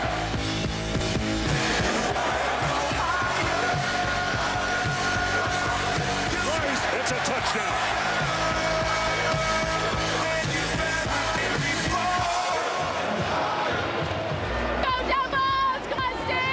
The nightcap here on ESPN from Tempe, Sun Devil Stadium, where Wisconsin leads Arizona State by 1, 14-13, as we get you ready for the start of the second half. Dave Pasch, Brian Greasy, Tom Luganbill as well. Wisconsin leading, but were they the best team in the first half? Well, I think Arizona State was certainly the aggressor. And if you take away that one poor special teams play where they gave up the touchdown, it would be a 13-7 game. But Arizona State's defense has been aggressive. They've been able to slow the rushing attack and slow Melvin Gordon and James White.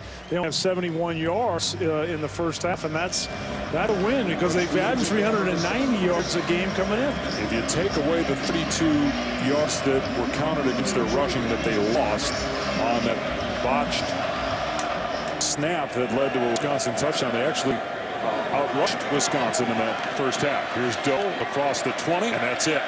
Slam down there. And one of the reasons why they had such success in slowing that run game was they brought pressure off the edge. They brought corners on several plays. Right here you see Erebor get in the backfield and force James White into the rest of the defense. And then again, this time he'll make the play.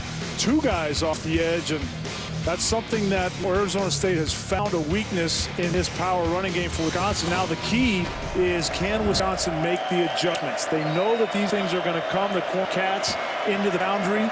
Maybe they'll start to have the answer in starting to fan some of those offensive and have that fullback get out there, block that corner. 71 rushing yards and 30 passing yards. Dobby was 5'11", but he did have a touchdown pass in that first half. They bring Gordon in motion and give it to him. And on the cutback, he's got room. Gordon across the 40. A home run threat off to the races. They won't get him. Melvin Gordon with a touchdown on the first play from scrimmage the second half.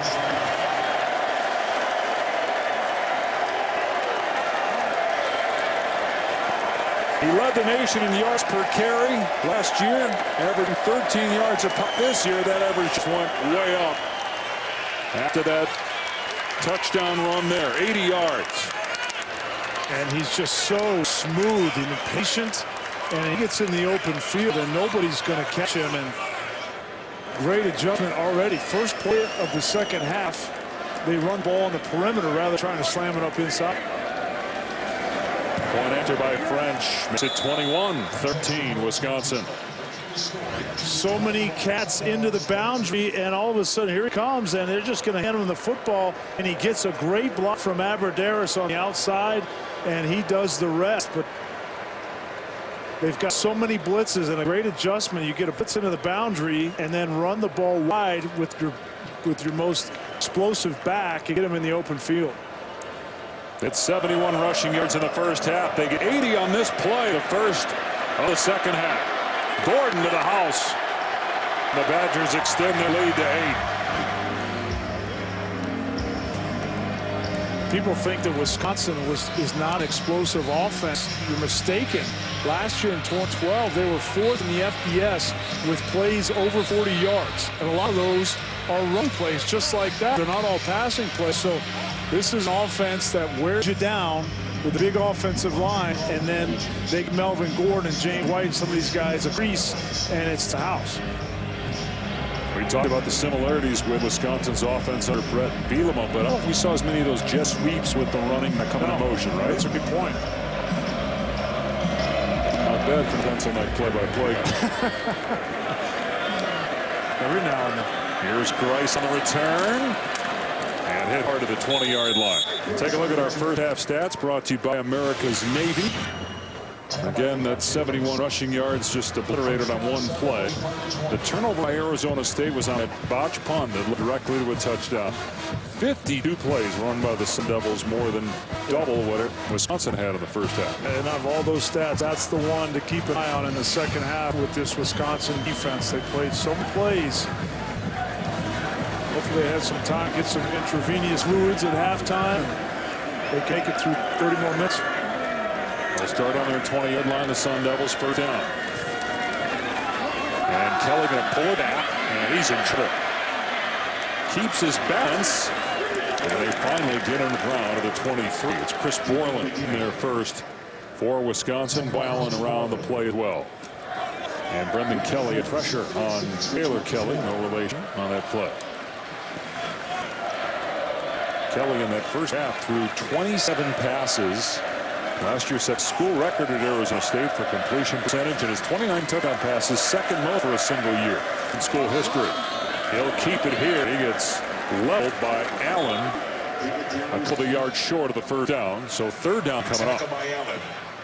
Well, we've talked a lot about Arizona State defense, but give Wisconsin's defense credit as well. This is a very difficult offense to defend, sideline, sideline, and so far they've tackled well in space and containment. That's Foster in motion on third down and short. And they move the pocket here for Kelly. And it's Foster trying to make the grabby kick. Incomplete. It's Caputo on the coverage. He left earlier in the game with an injury. It's a guy that had major neck surgery in February, missed the spring. Badgers glad to have him back. He made the play here. Yeah, great timing there to get there just as the ball arrives, not too soon to get a pass interference call. And Caputo's a guy that they need in the back end, just a true sophomore. They need his coverage skills, and when you pair him with Southwood, the other safety, who's excellent, and their young corner Shelton, they've got a really good young nucleus in the secondary. They spread it out here to snap it, and it's the best snap of the day for Wallstrom, and the punt by Bizarre. It hit a Badger. It's loose at the 33. It wasn't the return man that it hit. There was another Wisconsin player, and Arizona State appears to have the ball. They do. It hit Shelton, and it's recovered by the Sun Devils.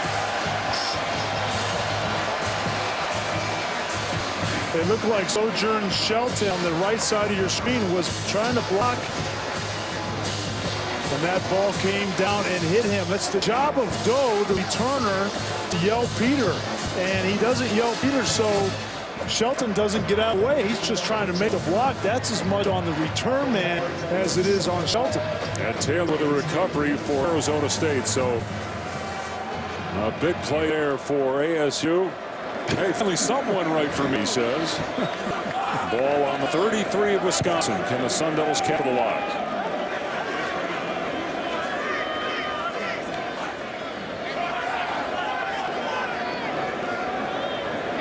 Play clock down to 2. Here comes Borland. Kelly gets rid of it, and he throws an interception. Picked off by Southward inside the 10. But give Chris Borland credit there, as he was right in the face of quarterback Taylor Kelly. And the pass was too high. Borland is such a versatile player. Even on first down, they'll use him to rush the passer.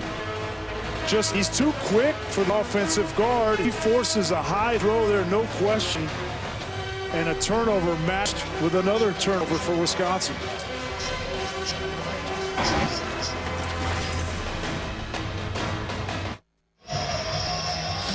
First pick in 131 pass attempts by Taylor Kelly, but it was a big one just after they had recovered.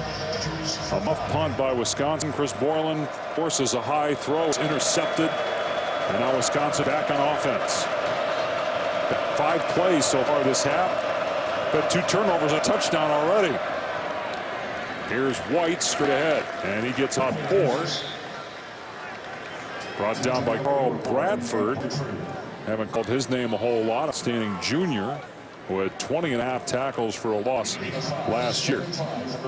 And counter to what we typically see from Wisconsin, it has been tough for them to run the ball in between the tackles. There's just been a lot of movement up front, and it's been really the perimeter runs with Melvin Gordon that have really hurt Arizona State.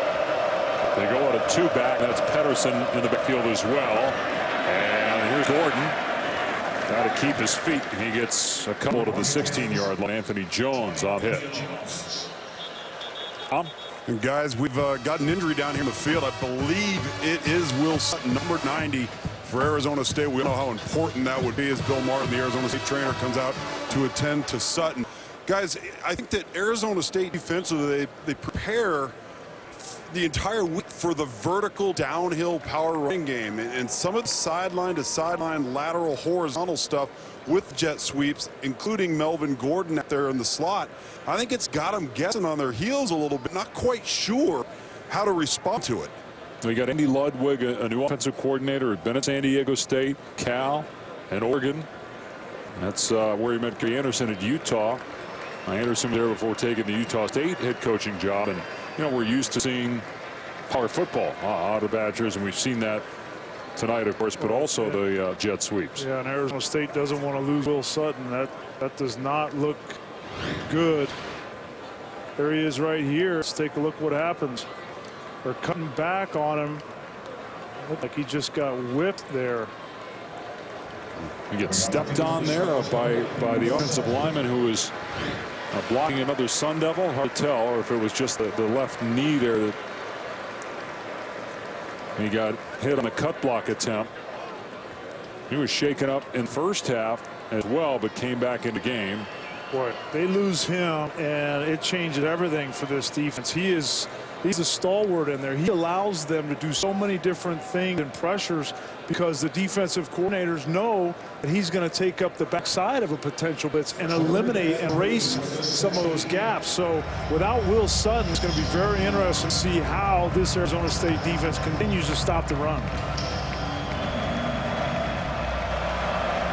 So Marks Hardison, a junior, will replace Sutton.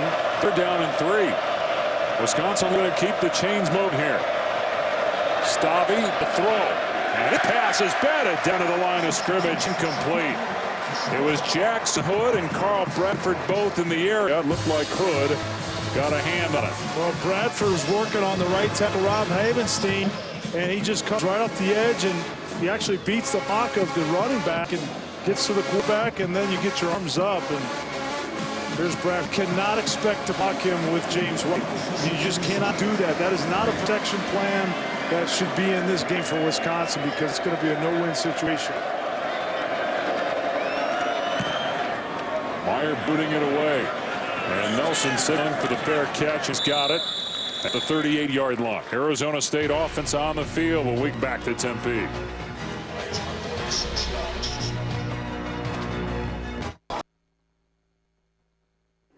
ESPN College Football Finale, brought to you by the Volkswagen Passat.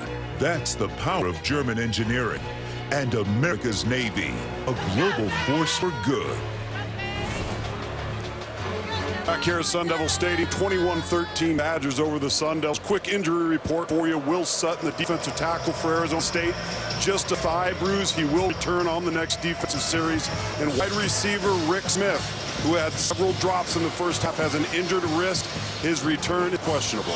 So, Luke, it looked like on that hit, he took helmet to the thigh there, and hopefully for Arizona State's sake, someone will be back on defense. Arizona State offense on the field. Meanwhile, Joel Stabby, the Wisconsin quarterback, he isn't thrown a completion the early part of the second quarter on a touchdown. Here's a lit pitch by Kelly. Vice is cut down. Joe Schobert able to track it down on the sideline. And a negative play on first down, loss of 3.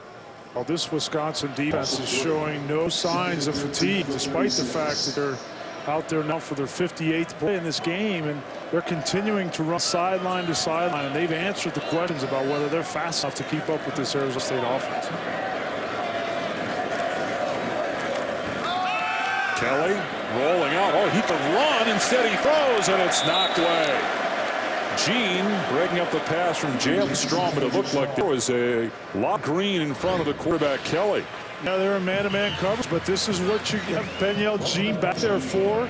Great position. I've been impressed with the man-to-man skills of Wisconsin's secondary. They have been in a lot of good positions. One time got the pass interference ball, but other than that, this Wisconsin secondary has played man-to-man admirably. Gene missed half of the year a year ago with a broken foot. He's a junior from Palm Beach, Florida. Here's Kelly on 3rd and 13. Trouble. Flushed out and chased out and hit late by Desmond Sept. Just not a smart play. It'll be a third down for Arizona State. You got to hold up when the guy gives himself up like that, which Kelly was clearly doing. He's running out of bounds. If there's any question. Late hit out of bounds on defense number 12. 15-yard penalty, first down. And Southward's the lead, the senior in that secondary. He knows better. And it's yes, it is hard to pull off. But especially in that situation, you got to stop on 3rd down. You're off the field. Just pull up. He's going to bounce. So now Arizona State in Wisconsin territory at the 47-yard line with fresh set of downs. And another chance for Kelly, who the last couple of possessions has struggled throwing the football. He's now 16 of 30 passing with an interception.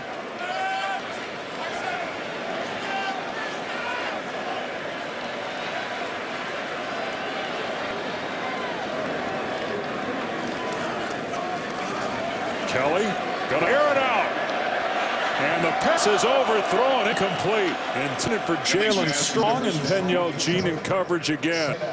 Another example of man-to-man coverage from Wisconsin, and Gene's in good position.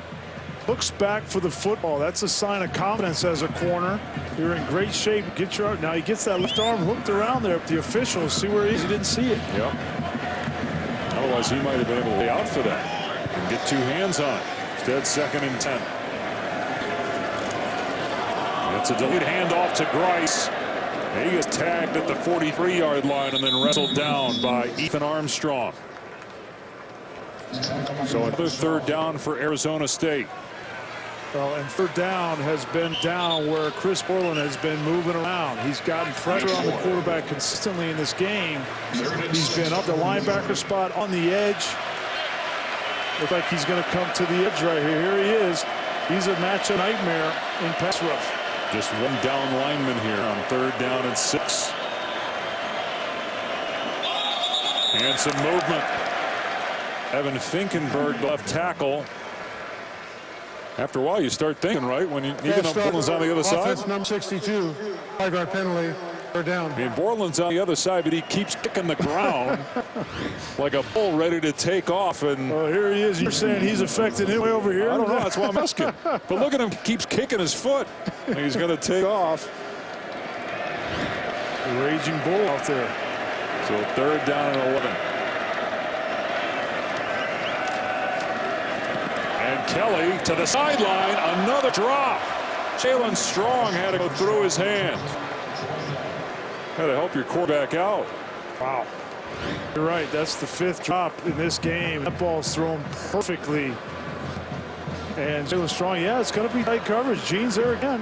Can't let it distract you. You just got to make that play. And right now, I don't like the body language of the receivers for Arizona State. You got your quarterback back here under pressure, getting sacked, getting hit by Borland. Make a play for your quarterback. So Vizard up on here on 4th and 11. Try to pin the Badgers deep. Doe is under it. And fair caught at the 11-yard line. Badgers ball. Still 9:49 left in the third. 8-point lead for Wisconsin.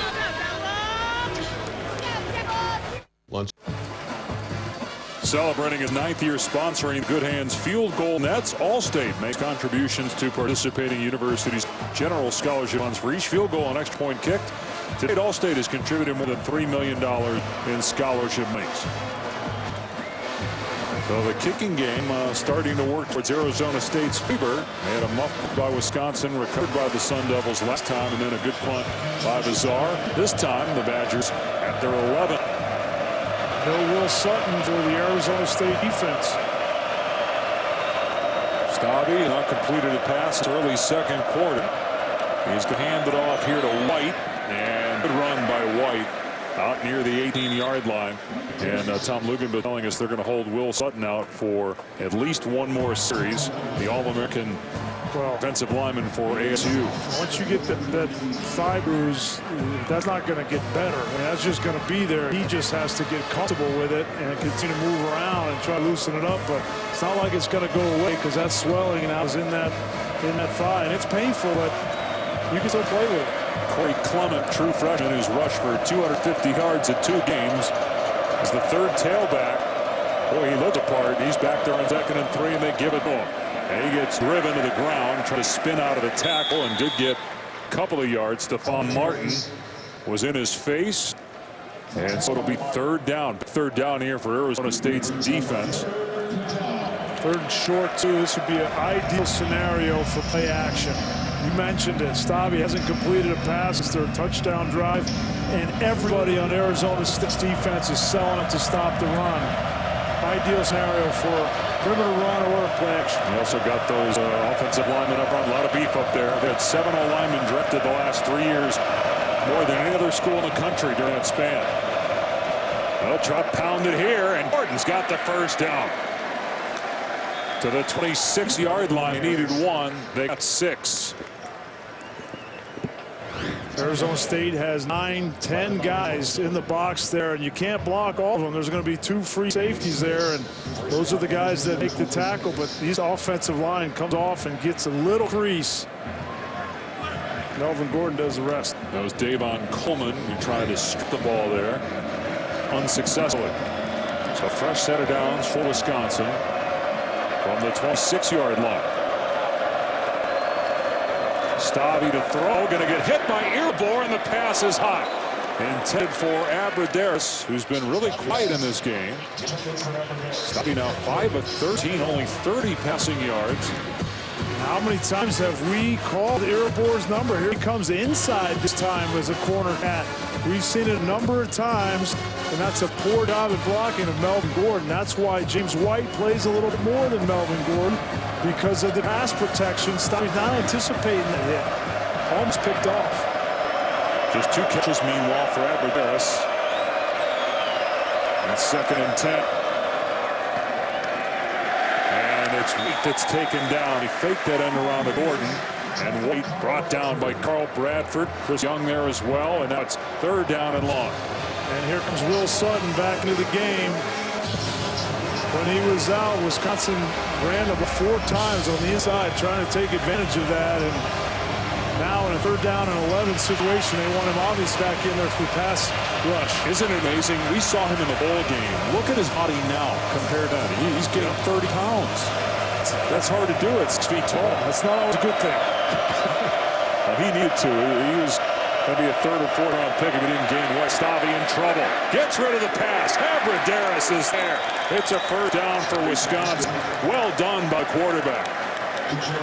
It's not easy to go 2 quarters, quarter and a half without completing a pass, and then to step up in the pocket and throw that ball under pressure on a dime to Abradaris. But give Stave credit. He's not afforded the luxury of getting into a rhythm in this offense because they run the ball so much. he's got to be on point when he does get that opportunity to throw it, and he was. They hit the jackpot, obviously, to Russell Wilson 2 years ago when he transferred from NC State. We asked the coaches, hey, is Joel Stabby proven yet that he can be a long-term guy? And Gary Anderson, then not yet. They like they've seen so far, but obviously they need to see more. Gordon cutting it back into Arizona State territory. Down to the 47 for 6 yards. Coleman tracks him down. And we've seen a lot of similarities with Gary Anderson with this offense, but one of the things that's different is this perimeter run.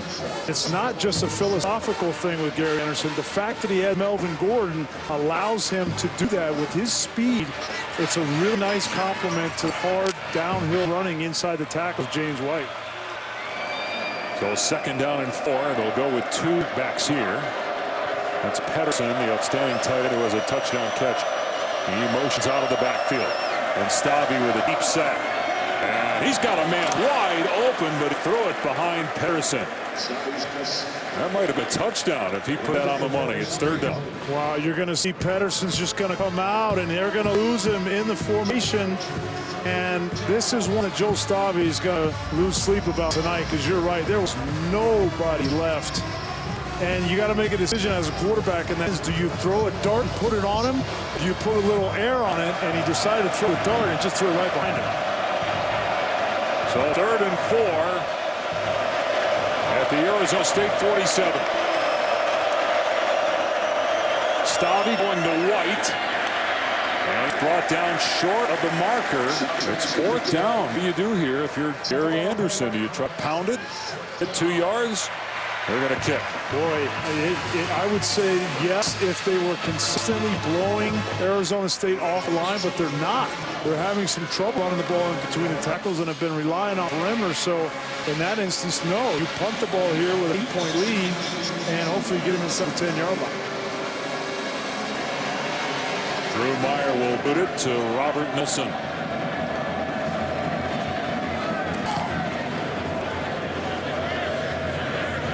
Excellent punt. And Arizona State will start inside its 10-yard line. One of sports' greatest rivalries continues Sunday night. Pivot matchup, Yankees-Red Sox, with the Yankees 2.5 games behind Tampa Bay for the 2nd wild card spot. You got Cleveland a game and a half out. Baltimore, Kansas City hanging around. Yankees-Red Sox Sunday at 8 on ESPN. And back on the field, Taylor Kelly. Michael Eubank is a guy that usually gets a bunch of snaps at quarterback. You've yet to see him to change of pace guy. But all Taylor Kelly so far at quarterback.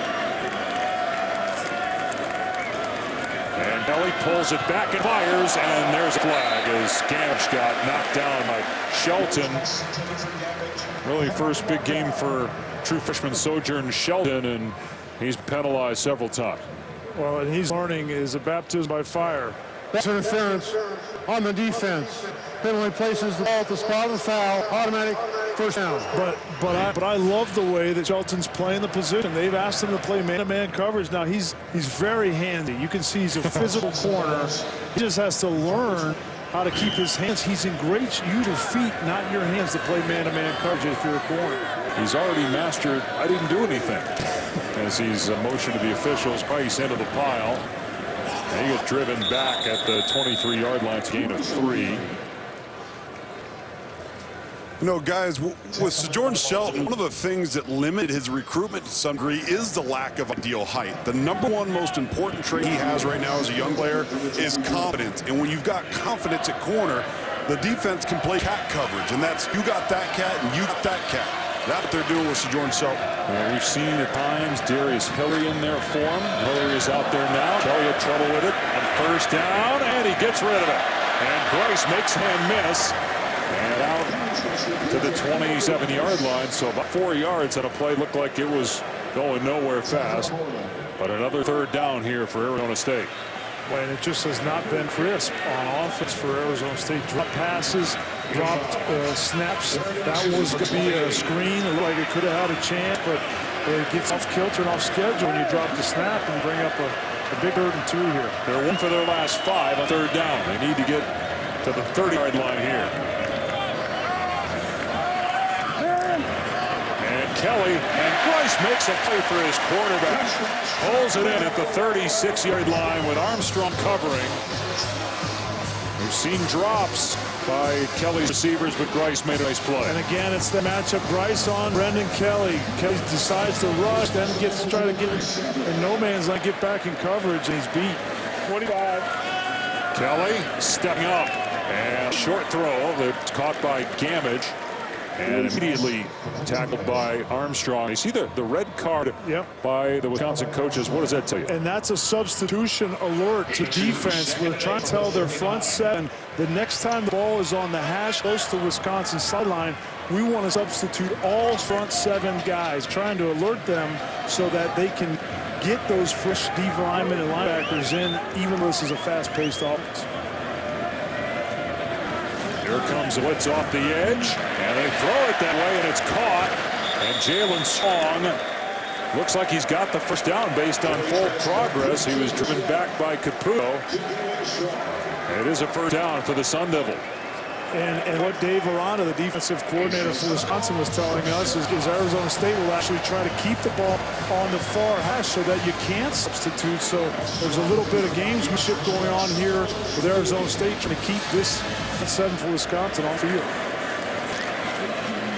They faked that little shovel pass. I know it was a pitch, and Foster to the outside gets positive yardage. We saw it play run in the first half. Caputo and Kelly track down DJ Foster. And they got a lot of different weapons. We've seen Strong make a play. You've also got Damari Nelson. He's been out there. We didn't see him make a catch. He was a junior college Wildcat quarterback that Todd Graham and company are excited about. We'll see if he makes a play before the day is done. Here's Kelly with time. And wide open is Ozier down the sideline. Inside of 15. Somebody forgot number 82 on the near sideline. And miscommunication. You got one guy playing man-to-man and then one guy playing zone. That's Southwood comes down playing zone coverage, and that miscommunication leads to a big gain. Here's DeAndre Lewis inside the 10 near the 5-yard line. He had 122 yards against Wisconsin 3 years ago, a 1-point loss for the Sun Devils. He's kind of number 3 guy now, tailback. Put it to him again. And he's to the 1-yard line. It'll be first and goal for Arizona State. Wisconsin getting one out here on this drive. This is now over 70 plays that this Wisconsin defense has been on the field. And there's an injured Badger. It's Michael Caputo shaken up. The fans don't like it. They think that he's faking it based on how Wisconsin's been getting blown off the ball in the last few plays. He was shaken up earlier in the game. Well, we see this now at the collegiate level. We're seeing it now at the professional level, trying to stop the pace of these offenses. And there's no way to know whether a guy's hurt or not. So let's bring in Tom from down on the field. You know, so much of the spread offense, guys, is about dictating terms. You want to dictate pace. You want to dictate down and distance. And when you can't do that, you get frustrated, and that frustration then leads you to have to slow down whether you want to or not. And now when you go slow, you're out of rhythm and the comfort level of your offense. This is the first time this half we've actually seen Arizona State start dictating terms, getting back to doing what they do best, and that's controlling tempo of the game. Finally had receivers make catches too, with Ozier bringing in and Bryce keeping the drive alive with a nice catch. And there's Michael Eubank. We talked about it, that he usually gets naps each game. He's in and out on first down and goal. He's a big kid, 6 feet 6 inches, and on the quarterback sneak, he pushes the pile. They haven't signaled that. I don't think he made it. I mean, Arizona State never takes a snap from under center, and as soon as he got under center, all of the Wisconsin defenders, Borland in particular, got right over the center, anticipating the sneak. And even if he did get in, you couldn't tell. You couldn't see the ball. It's second down and goal. No way to review that. Wisconsin trying to hustle players in substitution. Arizona State substitutes and have to have a chance. Here's Eubank and Bryce trying to get outside. He does. Touchdown, Arizona State.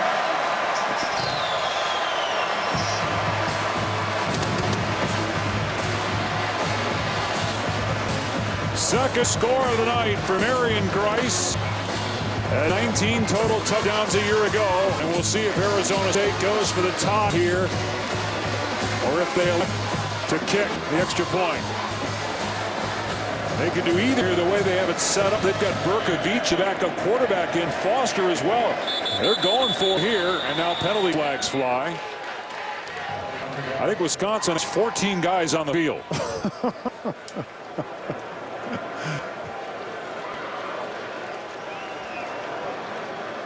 Arizona State was going for two there, the way they had it set up with the backup quarterback Berkovich in.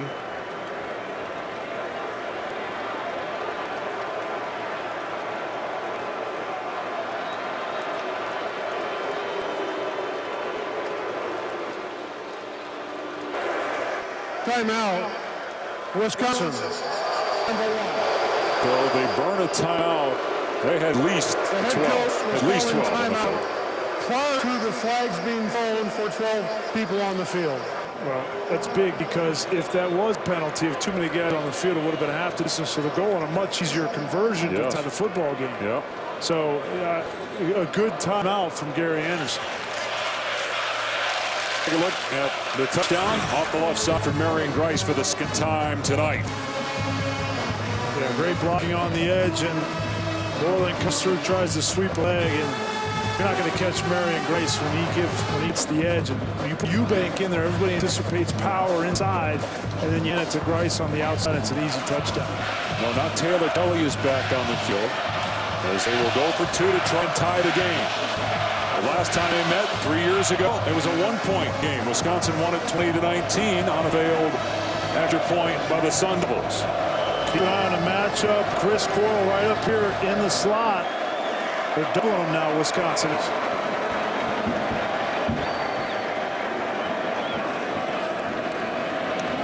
Kelly in trouble. Hit from behind and dropped by Pat Muldoon. So it remains 21-19 Wisconsin. Final minute of the third quarter here in Tempe.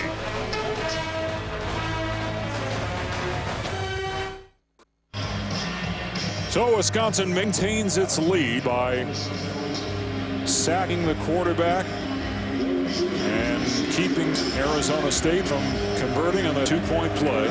Pat Muldoon tracking down Taylor Kelly. So it remains 21-19. Dave Pash, Brian Busey, Tom Luganville. Here at Arizona State, Sun Devils trying to get a signature win for Todd Van. Badgers trying to do the same for their first-year head coach, Gary Anderson. Let's go back and look at that two-point. Here's Muldoon here. They're only going to rush three. You see it's great effort from Muldoon, and you have, when you only rush three, you have 8 in coverage, and there's nowhere to go with the football. Freeze right here. You see he wants to throw the ball here. He wants to throw the ball there, but there's nowhere to go with that ball. And then Muldoon, with great effort, gets to the quarterback. Mark that play, obviously, as a failed two-point conversion to tie the game. Well, now, you know that Wisconsin can run the ball, but if you're in a position where Stavi has to beat you, that's what you want for your Arizona State. Can it be done? He struggled. He's only 7 of 16 passing on the night. Keep it on the ground here with Gordon. He breaks tackle. Another one. And Gordon taking off again. How about this kid? Sophomore from Kenosha, Wisconsin. A huge play there. About 35 yards. He gets in the hole, and then on the second level right there is a great move, and he just left Erebor in the dust. He's got 179 rushing yards after that 35-yard scamper. First out at the 40-yard line of Arizona State.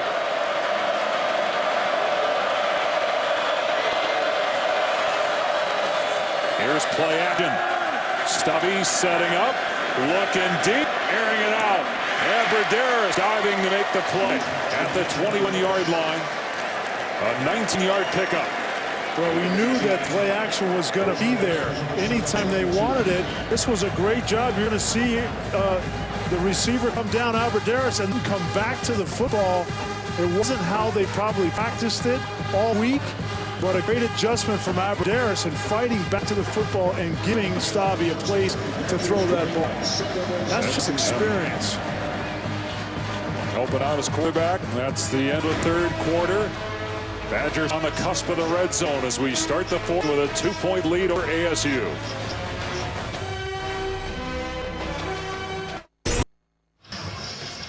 Dave Pasch, Brian Greasy, Tom Luganville back in Tempe. Get your NFL Sunday started on ESPN at 10 a.m. It's Sunday NFL Countdown with Chris Berman and company. And before you set your lineups, catch Fantasy Football Now at 11 a.m. on ESPN2. Melvin Gordon lighting it up here at Sun Devil Stadium, averaging 18 yards a carry tonight. They'll give it to him here on first down. They finally hit him hard at the line of scrimmage. Maybe a yard on the play. Arizona State continues to dedicate 9 and sometimes 10 guys in the formation to stop the running game, and they're challenging Joe Stavi. As you said, will Stavi make the throw, Aberderis, to win the game? And that's Arizona State's game plan, and I don't blame them. But had one connection already in this drive. Can they use play action again? 2nd and 9. Stavi has White in the backfield, and a throw.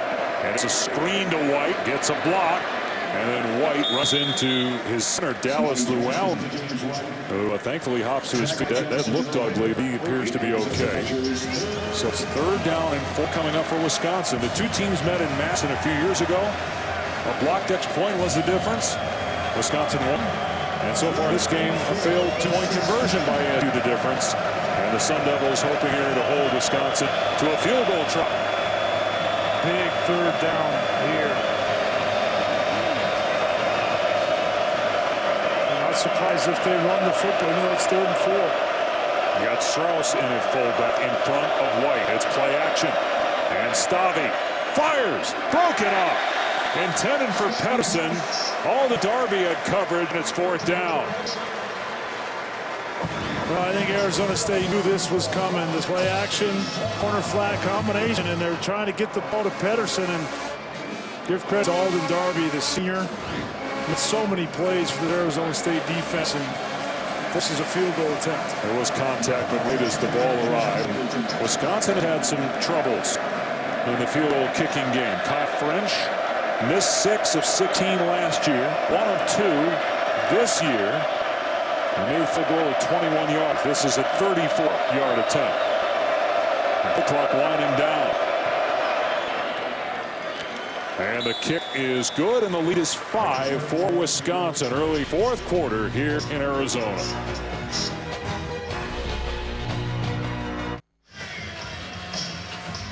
Division rivals square off on Monday Night Football. One of these teams will be 0-2.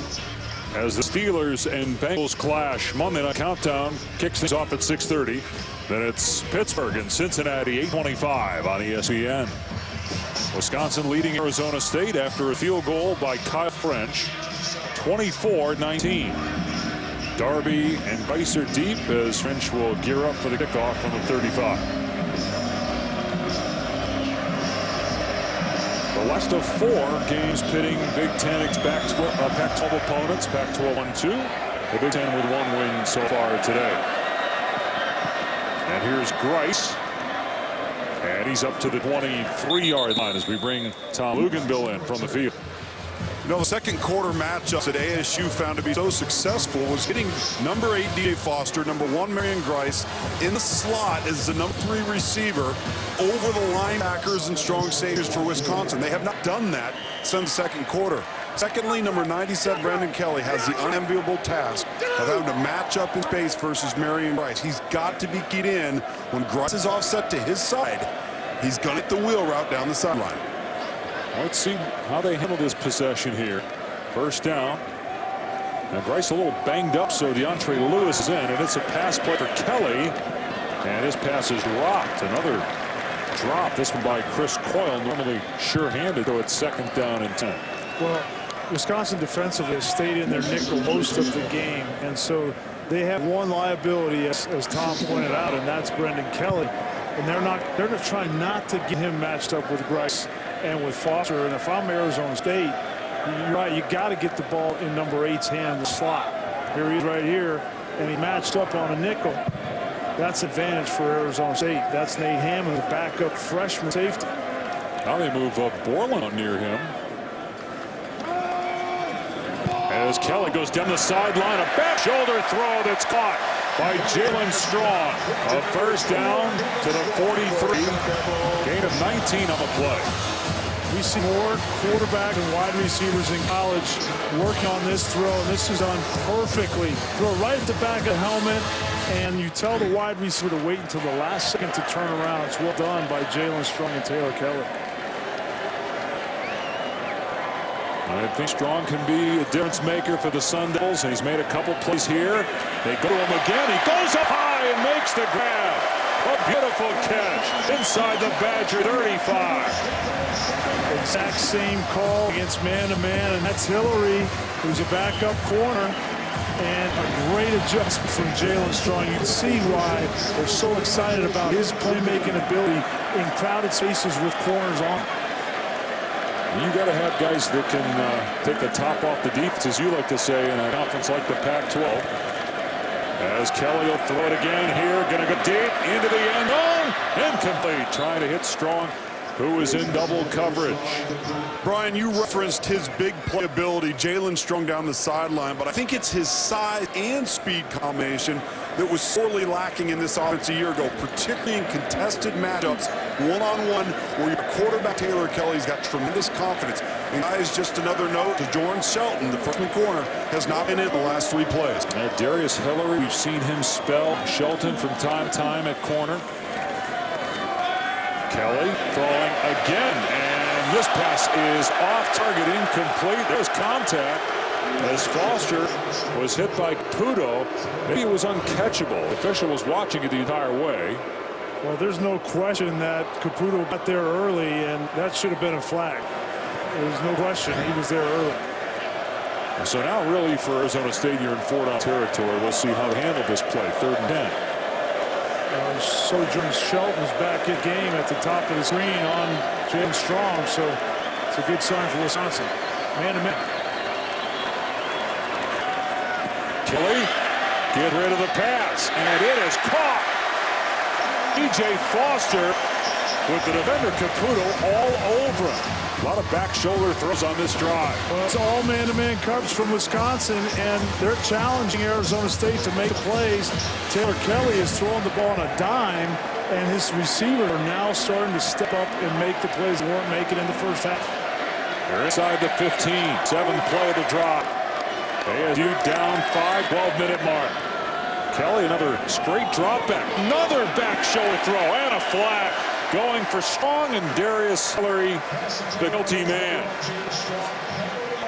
That's 4 on this drive. The same play. And each one of them has worked. Why wouldn't you keep doing it? And you get into a corner's head, and then Darius Hillary just pushes him out of bounds. On the defense number 2. The ball is pushed at the spot of the foul on the 2-yard line. Name at number 5. There is number 2 on defense. It was Hillary here. Yeah, and he just runs him right out of bounds. Finally, he says, everybody's catching balls on me. I'm just going to run you out of bounds. And unfortunately for Wisconsin, they don't have anybody else that they can put in there in place of Hillary. So it'll be 1st down and goal at 2-yard line. How many times we say, well, why don't they do it again? And just don't seem to do it. And here they are attacking the same way. Now they got their heavy package in. 1st down and goal. And it's a pass play. Kelly being chased and throws it away. Almost stepped up before he got rid of the pass. That's what the Wisconsin defenders are saying. But no, it's incompletion. And so far in this game, Arizona State has struggled to get the ball in the end zone when they've been down here. They've not been very good, and a big reason why is because they haven't had that consistent rushing attack that Todd Graham loves to have. Look down here, and they got to throw the football. It's very difficult. And now you got Eubank in as they pull Kelly to the sideline. He's had a great drive so far. They'll see if Eubank can finish it here on 2nd and goal. It's Grice looking for his 3rd score. He's in. Touchdown, Arizona State.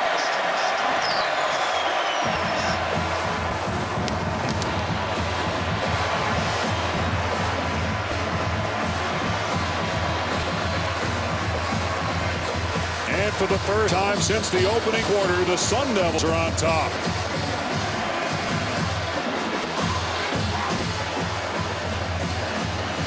go for two here. They failed the last time. Look to extend the lead to 3.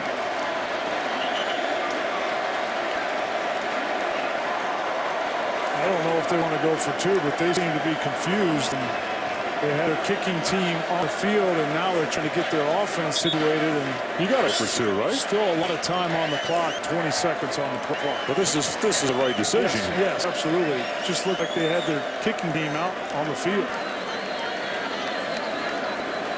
Kelly back out there, face next to him. They roll him out. And Kelly throws it out of bounds. Yeah, Jalen Strong open. In that situation, why not just throw it up for grabs? You got a 6'4" receiver. I don't think he saw him. I don't think he saw him. He had him in the back, but he didn't see him. But they get the touchdown, and they answer to Wisconsin. And a physical run right here like Rice. Not a big hole, but gets just over the goal line.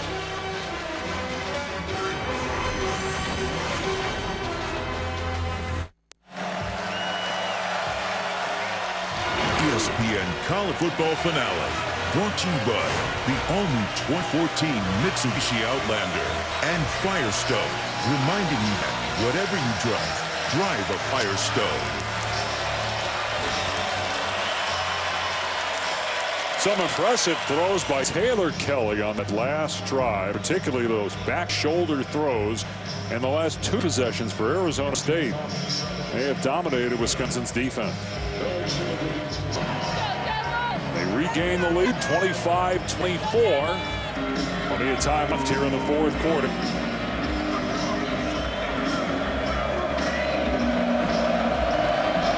Kenzel Doe is the deep man. Now this is a returnable kickoff. Doe across the 20 and brought down at the 23-yard line. Arizona State was hoping that the pace and the heat would pay dividends in the 4th quarter, and you see the last 2 drives, long touchdown drives, 11 plays, 8 plays, a lot of yardage, and now 81 plays they have run against this Wisconsin defense, and you got to wonder if it's starting to take its effect in the heat. Wisconsin decided to come out Thursday. You had Ohio State going to Cal. They thought yesterday Wisconsin comes out a day early to adapt to the heat. They did a walkthrough out in the heat at a high school on Thursday. Walkthrough yesterday as well. Now they trail by 1. They put the ball short of their 25-yard line. And here's Gordon. Look at him go. Oh, man. Oh, and then he just runs over a corner. We got to keep an eye on this guy for the rest of the regular season. My goodness. He is something special. And this Arizona State had it defended perfectly. You see it come up, and they have contained. It just runs right over him. And he's a physical back. 6'2", 220 pounds, and he can run. Robert Nelson, 169 pounds, had no shot. And then Gordon just punished Alden Darby. Here's White. And he's trying to get outside. Touchdown at 30-yard line for a 1-yard loss. So they get 8 on first down. They lose a yard on second down. And now it's 3rd and 3. Nelson made the play that time for ASU.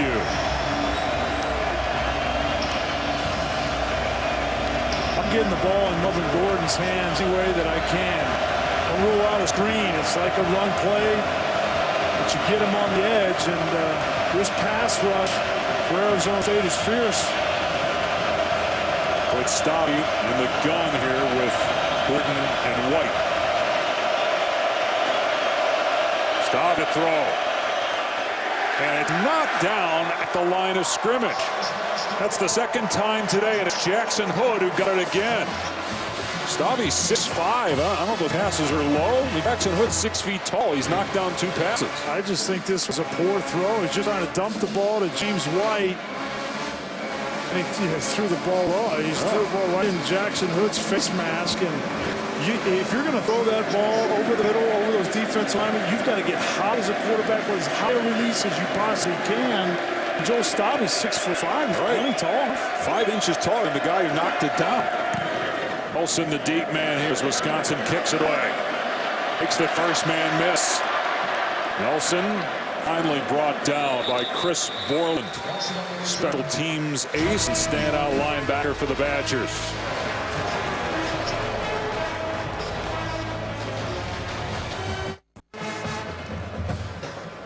In the first half, Wisconsin had only 71 rushing yards, got 80 on the first play of the third quarter. A touchdown run by Gordon. They're at 2:21 right now, but they trail. As Arizona State's Taylor Kelly has really gotten to a rhythm. Sun Devils with a 1-point lead. They've had a pair of failed 2-point conversions, but they're still on top, and they have the ball at their 40-yard line with 10:15 remaining.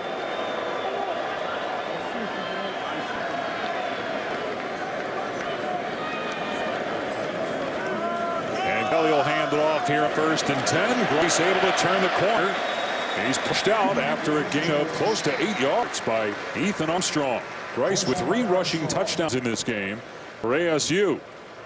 Oh, and that time, last drive, Arizona State threw the ball at will in man-man coverage. So this drive, Wisconsin is going to play zone, but they're only leaving 3 and 4 guys in the box. So it's begging Arizona State to rush the football. The 83rd play of the game for Arizona State's offense right here. 2nd and 2. And Kelly to throw has a man in his face and has to throw it away. It was Bo Allen who a touchdown on a botched snap on a punt that had pressure on Kelly. Give Bo Allen credit. He came right up the middle, almost unblocked, and they're asking him to do a lot in this defense. Be nose guard and 2 gap and then rush the quarterback, and he's been up to the challenge. It's not easy to play 83 snaps now in the desert. Yeah. At 320 pounds. Got to do again here to get the football back. Arizona State with Stanford on the road next, then USC at home, then Notre Dame in Arlington, Texas. How to get a win here should be the biggest for Todd Graham in his 2nd year at ASU. And that pass pulled in by Ozier for a 1st down. Taylor Kelly dealing here in the 2nd half. Mike Norville, his offensive coordinator, loves to move him, says he's very accurate on the move. And when you start to get pressure, you get outside the pocket, the reads become a lot easier and an accurate throw. And here's Grice inside the 35 to 33-yard line. Gain of 5 or 6 on the play. Well, you get the feeling now that this is the game here for Wisconsin. They have got to get a stop because their offense has been anemic in the 2nd half. They've got Purdue at home next week and a date with the Buckeyes in Columbus after that as Kelly goes down the sideline. Oh, Strong up high, pulls it in. Jalen Strong has really come alive here in the 2nd half. The 3rd back shoulder throw, this time on Gene. And they just know the matchup out there is in their favor. They're going to continue to go to that well. See if they do it again here on 1st down inside the 15-yard line. Ball at the Badger 12. Here's Grice. Makes and miss. His 4th touchdown.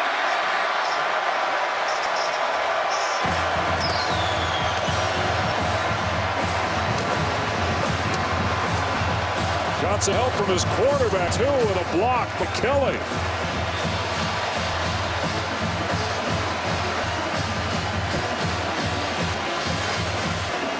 This offense is so predicated on tempo and rhythm and confidence that comes from that. And in the 2nd half, we've seen the accumulation of snaps and the speed and the playmakers start to show up for Arizona State on offense, and they're in a rhythm.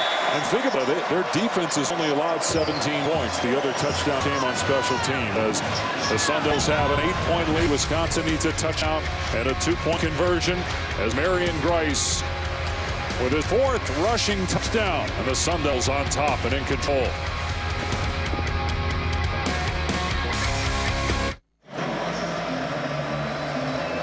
Todd Graham trying to get his biggest win in his 2nd year at Arizona State. Trying to knock off the Wisconsin Badgers, and Joel Savi, who has struggled in this game. Just 9 completions, 77 yards. He does have a touchdown pass. You can imagine Arizona State will try to make him beat them rather than their outstanding running backs. It'll come out to the 25 here for Wisconsin. Stavi, true sophomore, started 6 games last year, then broke his clavicle against Michigan State. Missed 4 games, was cleared for the Rose Bowl. And last week, or the first 2 weeks, I should say, had 5 touchdowns, but had 2 interceptions against inferior competition. Well, we didn't know a lot about either one of these teams coming into this game. And Gary Anderson's going to find out as a new head coach of Wisconsin. He's going to find out a lot about his young quarterback right now, right here on the road in this drive. They got 7 on the box on defense here. And the 2 safeties. And one James White trying to get through a hole. He picks up about 5 to the 30-yard line. Brought down by Martin and Coleman, Tom. You know, it can be so difficult when you know what you are as offense. You know what your identity is, and everybody else knows it too. And you get put out of your comfort zone. You have to play from behind. You also know exactly what you aren't. And I think that can affect your overall psyche and confidence when you get in these situations, particularly on the road. Let's see how the young quarterback handles it. We'll see if they just continue to feed the running backs as well. Take time off the clock.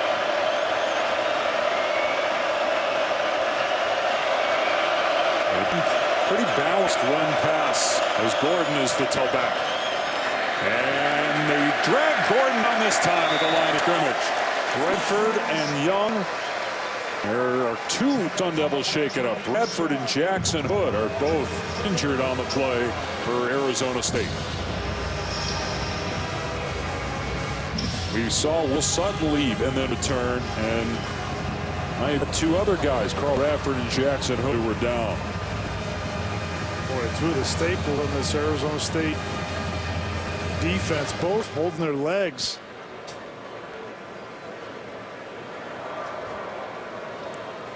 The injury to Hood seemed to be away from the play. It was Bradford for the injury on the tackle attempt of big Melvin Gordon.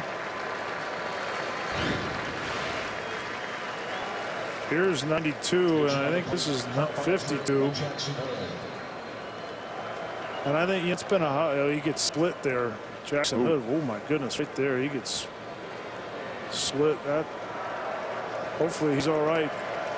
And Bradford on the tackle attempt, shake up. So they're out for one play here. It's the play of the game. Good play. And this is where you need quarterback. You run the ball first and second down, and you're going to bring up third down situations where you need your quarterback to make a play.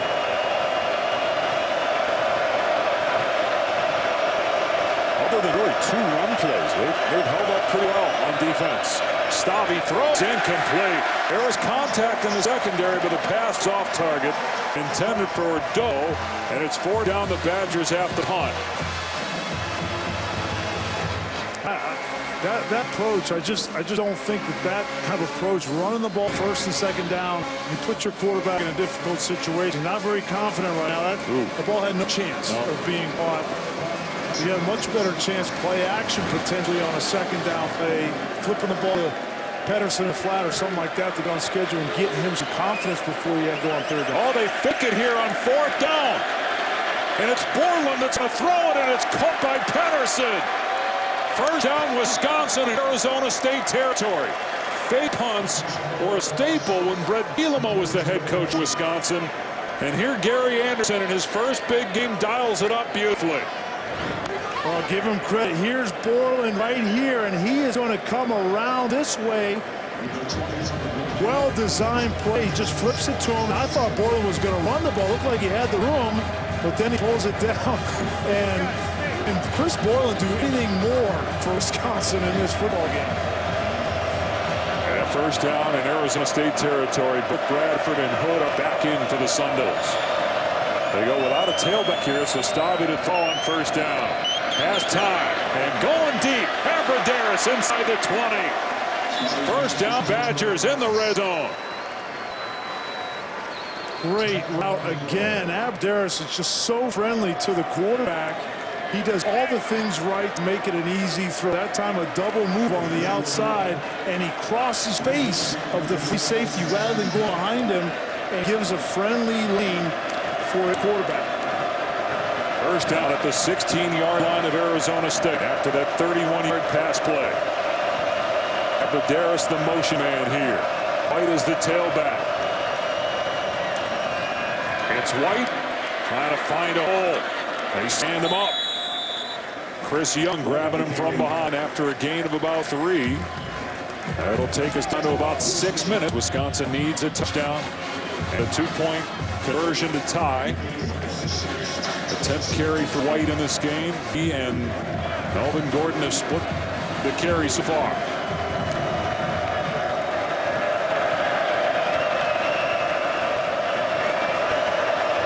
We got 3 tight ends here. All lined up at the bottom of your screen, now person motions. Play action and a roll off for Stovey. And he went the short throw. He threw it behind Sam Arneson. There was the play action that you were calling for on second down. Unfortunately for the Badgers, he just couldn't complete it. Third down. It was poor execution. Take a look at the route distribution. They're going to have a corner route and a flat route. And Aberdaris is going to come across, and there's nowhere to go with this football. The corner's covered, the flat's covered, and Aberdaris covered. And nice job by Stovey throwing the ball away, but it's very difficult to run a flood into the boundary like that. There's not a lot of space. He runs play with Fordham territory in mind or too early. So Graham's going to call timeout. That'll leave Arizona State 2. We'll see if this play call on 3rd down and 6 is run throw when we come back.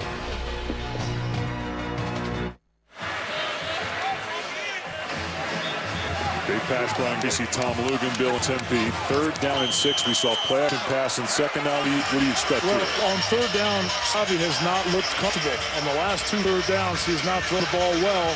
And so I really like the screen game. You haven't run a whole lot of screens. Your best players are your backs.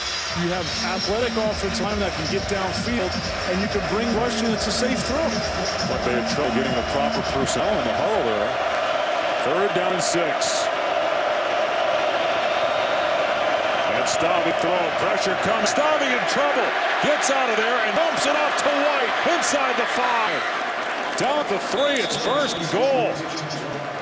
It looked like he was going to get sacked by Chris Young, and somehow Stovey got out of there and completed to White. Well, absolutely, and it ends up being like a screen, but I don't know how he got out of that. Jones had him dead to rights, but he found a way to make play. And how many times do we see teams that win, teams that just find a way? And on this drive, fake punt, 3rd down conversions, they found a way. 1st and goal from inside the 3-yard line.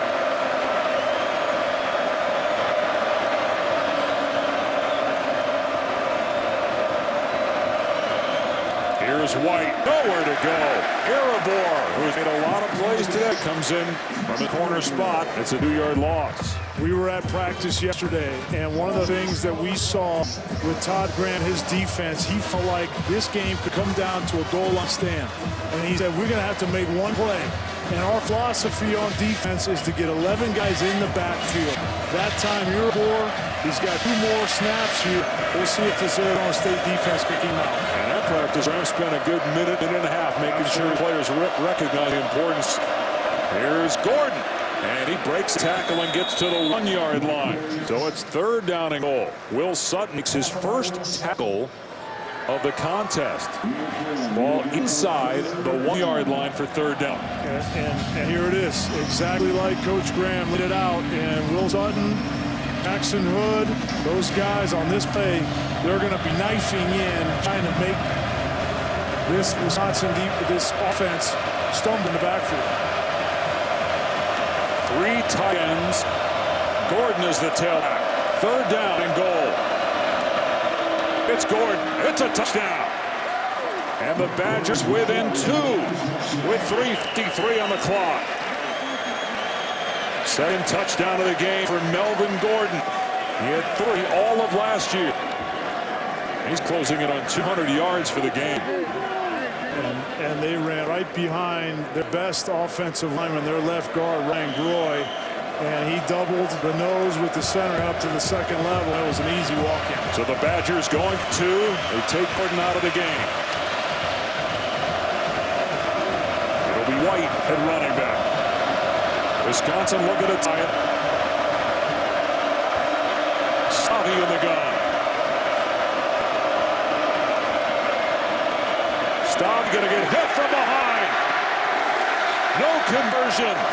Arizona State maintains a 2-point lead. That's the 3rd failed conversion between these 2 teams in this game.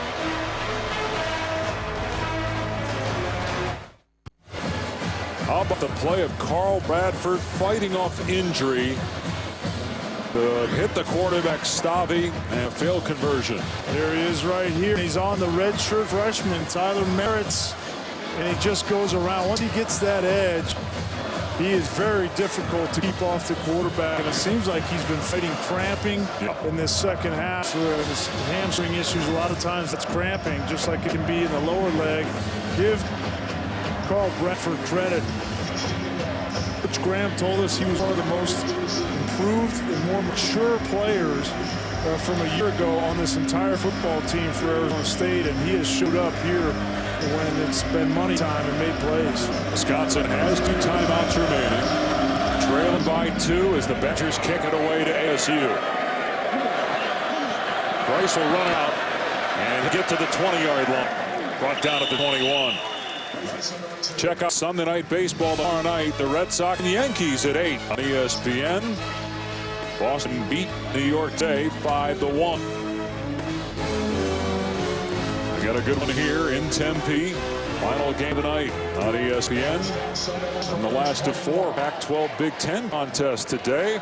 Washington knocked off Illinois. UCLA beat Nebraska. Ohio State over Cal. Arizona State leading Wisconsin. Badgers again with 2 timeouts remaining. And Kelly can throw, trying to set up a screen to Bryce. Bryce cut it back, has room. And Bryce stopped short of the first down. Boy, and he went out of bounds. You'd love to see him stay in bounds right there. 3.5 minutes left in this game. It's the little things, the little things, the little things. Stay in bounds, keep the clock running. Get the first down. So 2nd down and a yard. They're going to take time off the clock here before they snap it.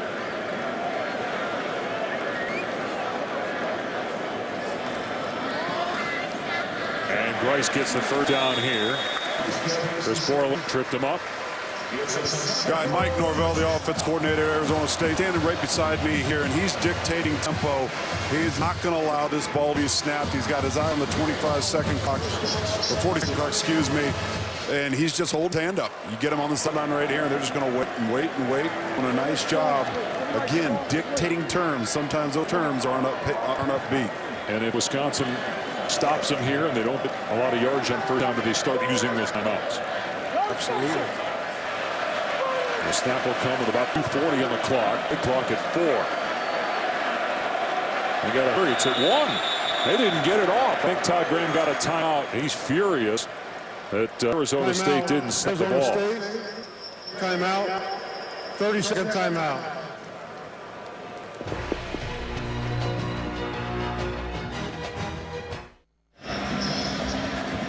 .236 remaining. Arizona State with the ball, leading by 2.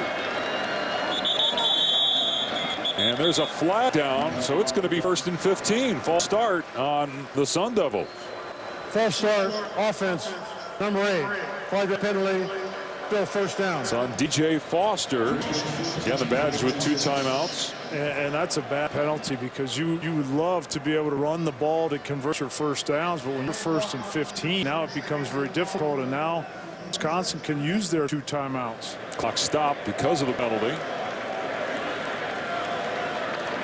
And Todd Graham prides himself on not having these kinds of penalties. 10th fewest in the country last year after being dead last before he arrived. 1st and 15.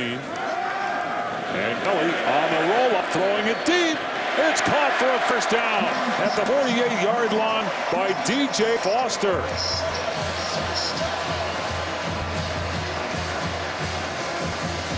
The difference in this game, when you boil it all down, has been Taylor Kelly and his wide receivers in the second half making more plays in the passing game than Wisconsin and have more confidence. Taylor Kelly has continually pulled that trigger, and Arizona State has scored points because of it. 91st play coming. The snap will come with about 2 minutes on the clock. Wisconsin's got to bring some pressure here. And Bryce up to the 49-yard line for 2 yards, and here comes the first timeout by the Badgers. Tackle by Hammond Borland. Borland and Nate Hammond team up on the tackle, so 2nd down coming for Arizona State. If the Sun Devils can hang on Brian, and win. Yep. What does it say about them in terms of how they might fare in the Pac-12 when they beat a team like Wisconsin? Well, you know, what we saw today in the Pac-12, we saw UCLA race past Nebraska in the second half, 35 unanswered points. We saw Washington handle middle of the road Illinois. We saw Ohio State, the only Big Ten team that won outside of this game, is still in the balance. But I think what you've seen is, and we didn't even see the top teams in the Pac-12. We're in Stanford. So clearly the Pac-12 is ahead of the Big Ten, is what we found out at the end of this day. And for Arizona State, I don't know that puts them anywhere closer to the top of the Pac-12, because they're not at the level of Oregon or Stanford in my opinion. And UCLA looks pretty good. So they're right there in the middle of the pack after those. 2nd and 8 for Arizona State, and Kelly gonna throw, and it's incomplete, so clock will stop. They took a gamble there, and now Coyle has to come out. He lost his helmet. He's a big 3rd down receiver. He's got to come out for 3rd down and 8. The Badgers don't have to burn their final timeout. Do you agree with that decision? No, I don't know why you took the risk and threw the ball 2 plays before. Now run the clock or burn a timeout. You don't need to throw the ball. He wasn't even going to get a 1st down anyway. So 3rd down and 8. Now you have to throw it. So you might be able to save your timeout for offense here if you're Wisconsin, depending on what happened here on 3rd and 8. Well, you don't have to throw it. You can decide to run it and burn a timeout. Good.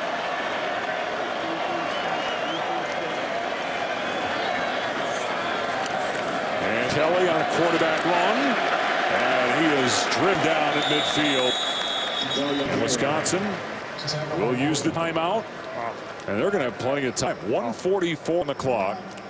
You're talking about right now the Pac-12 appears to be ahead of the Big Ten. We don't know right now, other than Ohio State, who the elite teams are in the Big Ten. It seemed like Michigan, but then they had the scare at home today to Akron. Maybe that's just a letdown there. Had the great victory in the final home game against Notre Dame last week. You just wanted to find a way to bring that up, didn't you? I had to get it in before the end of the show. I know it's late at night, yes. you know, but there are people that, you know, don't have to bring that up right now. They're close, man. They're still undefeated. They get UConn on the road next week. And but other than Ohio State and Michigan, we know Michigan's good. Is Northwestern, are they ready to take that next step? Where is Wisconsin? Last year they went to the Rose Bowl, but it wasn't a very good year. They were 8-6. They were 4-4 in the Big Ten. And they were 3rd in their division, right? Because Ohio State was 8-0, Penn State was 6-2 in that division, and they were 3rd, but went by default. And remember, Arizona State had a bad snap in the first half, and it ended up being a Wisconsin touchdown. And Easton Wallstrom will snap it here to Dom Vizar, who will punt it away on 4th down. And Wisconsin's 2 men back, Jordan Frederick and Denzel Doe.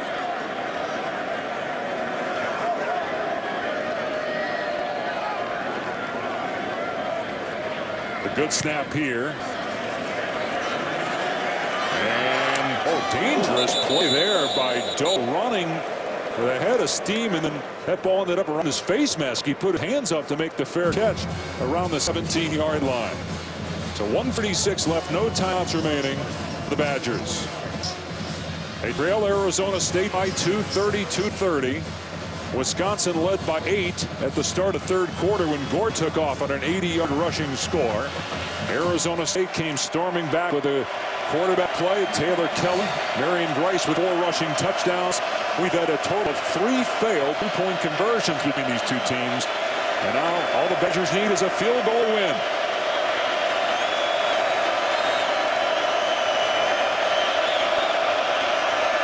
Stabby to throw on 1st down. Steps up. There's a flag down. The pass is incomplete. Almost intercepted. Abradaris, the intended receiver.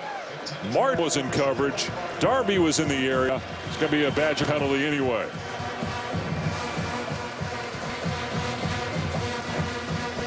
On the offense, number 54. 10-yard penalty. Repeat 1st down. I think that's Kyle Costigan in the right guard, and I think he's trying to block Will Sutton, and that's a tough deal. When you know you're going to have to throw a football, and then you draw the best defensive lineman in Pac-12, and he just went down and grabbed bottom of his leg. Keep in mind, Wisconsin has had some kicking issues as well. They've used 2 different field goal kickers this year, Kyle French and Jack Russell. You would think realistically that they need to get to about the 25-yard line. Arizona State's going to climb this penalty to make it 2nd down and 10. Not sure I agree with that decision. I don't know either. I'd like to put him in the end zone. Far away from him. Stabby beat you. Stabby in the pocket. His arm hit, and he still completes it. A gain of about 5 yards to Frederick. Clock running. Minute 20 and counting, and it's 3rd down. If you're Joel Staub, you got to get this ball out of your hand. You can't sit back there and take 7-step hops and expect your offensive line to hold up. 3rd and 4. Stabby. And it's caught by Duckworth. He stays in bounds. They finally get him down inside 30-yard line with a minute to go.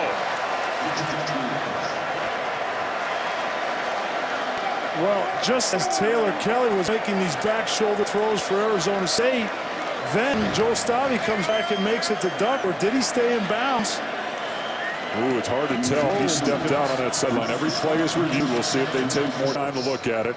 Arizona State does have a timeout, so we can take timeout to challenge. It was a 51-yard pass play. Now the clock stopped coming from upstairs. Previous play is on the field review. And the ruling on the field was that he was not out of bounds, and looked like that gave him an additional 15 to 20 yards.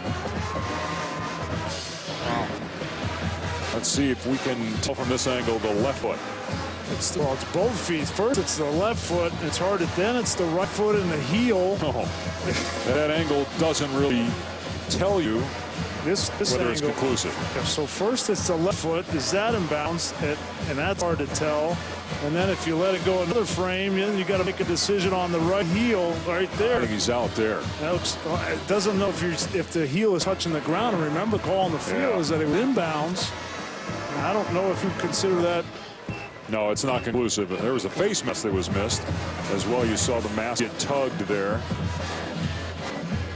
But it doesn't look to be conclusive. It has to be indisputable video evidence to overturn a ruling in the field. And it's big because, again, they've had struggles in the kicking game. And having the ball at the 4-yard line compared to the 26 is a big deal. Still a lot of time on the clock. 1:01. All right, we talked about if Arizona State wins, what this could mean for them. What if Wisconsin wins? Or what does it say about the Badgers? It says that a lot of stayed the same with this team that runs the football, plays good defense, and to come on the road here, they've made their mistakes. Both teams have. There's been turnovers, there's been kicking game errors. It hasn't been the most well-played game, but it's been a good game. And that last play was finally Joel Stabby taking that shot and being confident and throwing the ball down the field in tight coverage. After full review, the ruling on the field stands. It's a 1st down where the player went out of bounds. So again, when they say that, they mean that there's not enough video evidence to overturn it. So watch here. Duckworth catches, and it looks like around midfield. It's hard to tell whether he goes in or out. And it ended up being about a 25-yard add-on after that from Duckworth on the run. And now there's a minute 1 left in this game, and they're already in field goal position, so you got to be smart with football here. And Stabby's going to throw here, getting chased from behind. And Stabby's pass off target, and he had a wide open Jared Abradaris inside the 10-yard line. Irabor was chasing the quarterback, and Stabby was off the mark with a pass. If you're going to throw the football, you've got to get out of pocket, because the worst thing you can do is take a sack here. The game's over in that case. And this is a good pass rushing defense front, so I like getting outside the pocket. But right now, you can run the ball here if you feel comfortable and confident in Kyle French, your kicker. French last year was 10 of 16 on field goals. 2nd and 10. Another pass play. And Pedersen on the catch at the 20. He's dumped immediately by Mokiola. So inside 45 seconds left. It's 3rd down. They don't have timeout. There's about an 8-second difference between game and play clocks. And from here, about a 38-yard field goal. And they got to throw it here. If they run the ball, defense, right? They got to have their crew, their field goal crew's got to be ready to get on the field. 23 seconds left. And Stavi's throw is caught inside the 15-yard line, and Aberdeen's out of bounds at the 13. Executed perfectly by Wisconsin offense. Now you can run another play if you want. There's 18 seconds left. It's dangerous. So do you want to play, or do you bring your field goal team here? Well, just go back to that last. You can't allow that to happen. Arizona State defensively, you can't not allow a hitch on the outside to get first down and get out of bounds. You got to defend the sideline, and that was just way too easy. A lot of dangerous things can happen here. A turnover, or if you run the ball in the middle of the field, you try to spike it, somebody jumps. There's a 10-second runoff for a penalty. We'll see if Stavi throws the football. Now he's just going to run in the middle of the field and put the ball down at the 15-yard line. It was interesting. He just put the ball down. He didn't take a knee. He just put the ball on the ground. He's saying he gave himself up, so it's down. But there's 4 seconds left. The clock's running. The clock's still going. The official didn't respot ball, and the game's over. The official took forever to put the ball down. Gary Anderson can't believe it, and the Sun Devils win the game.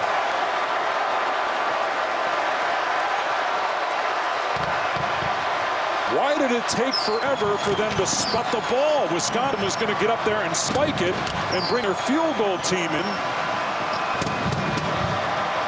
I think there was some confusion because Arizona State was saying Stavi wasn't down. He was saying, I gave myself up. I put the ball down, and the officials are heading for the exits. You're absolutely right. The official was over the football, telling the offense of Wisconsin to wait when he should have spotted the ball and allowed them to snap the ball, spike it, and get their field goal team on the field to kick that game-winning field goal. There's no question. Let's take a look. He's going to run. Again, Arizona State saying he just put the ball in. You've got one guy down here waiting on the ball. That's a delay of game. Now the ball is set, and the official is telling them, no, you can't go, whereas they should have been able to snap that ball. That's a penalty on Anthony Jones, first of all, delay a game on the defense. It's a penalty on the defense. Here's the time, and the game clock runs out before they snap the ball, but there's no question if we can run that back and see. So again, he went to the middle of the field. He took ball, he put it down, he gave himself up. It looked like a delay of game on the defense. Then the official. An awful way for this game to end. Chris Borland can't believe it. A lot of people, Madison, feel his pain right now. Arizona State celebrating though. 32-30, the Sun Devils win it.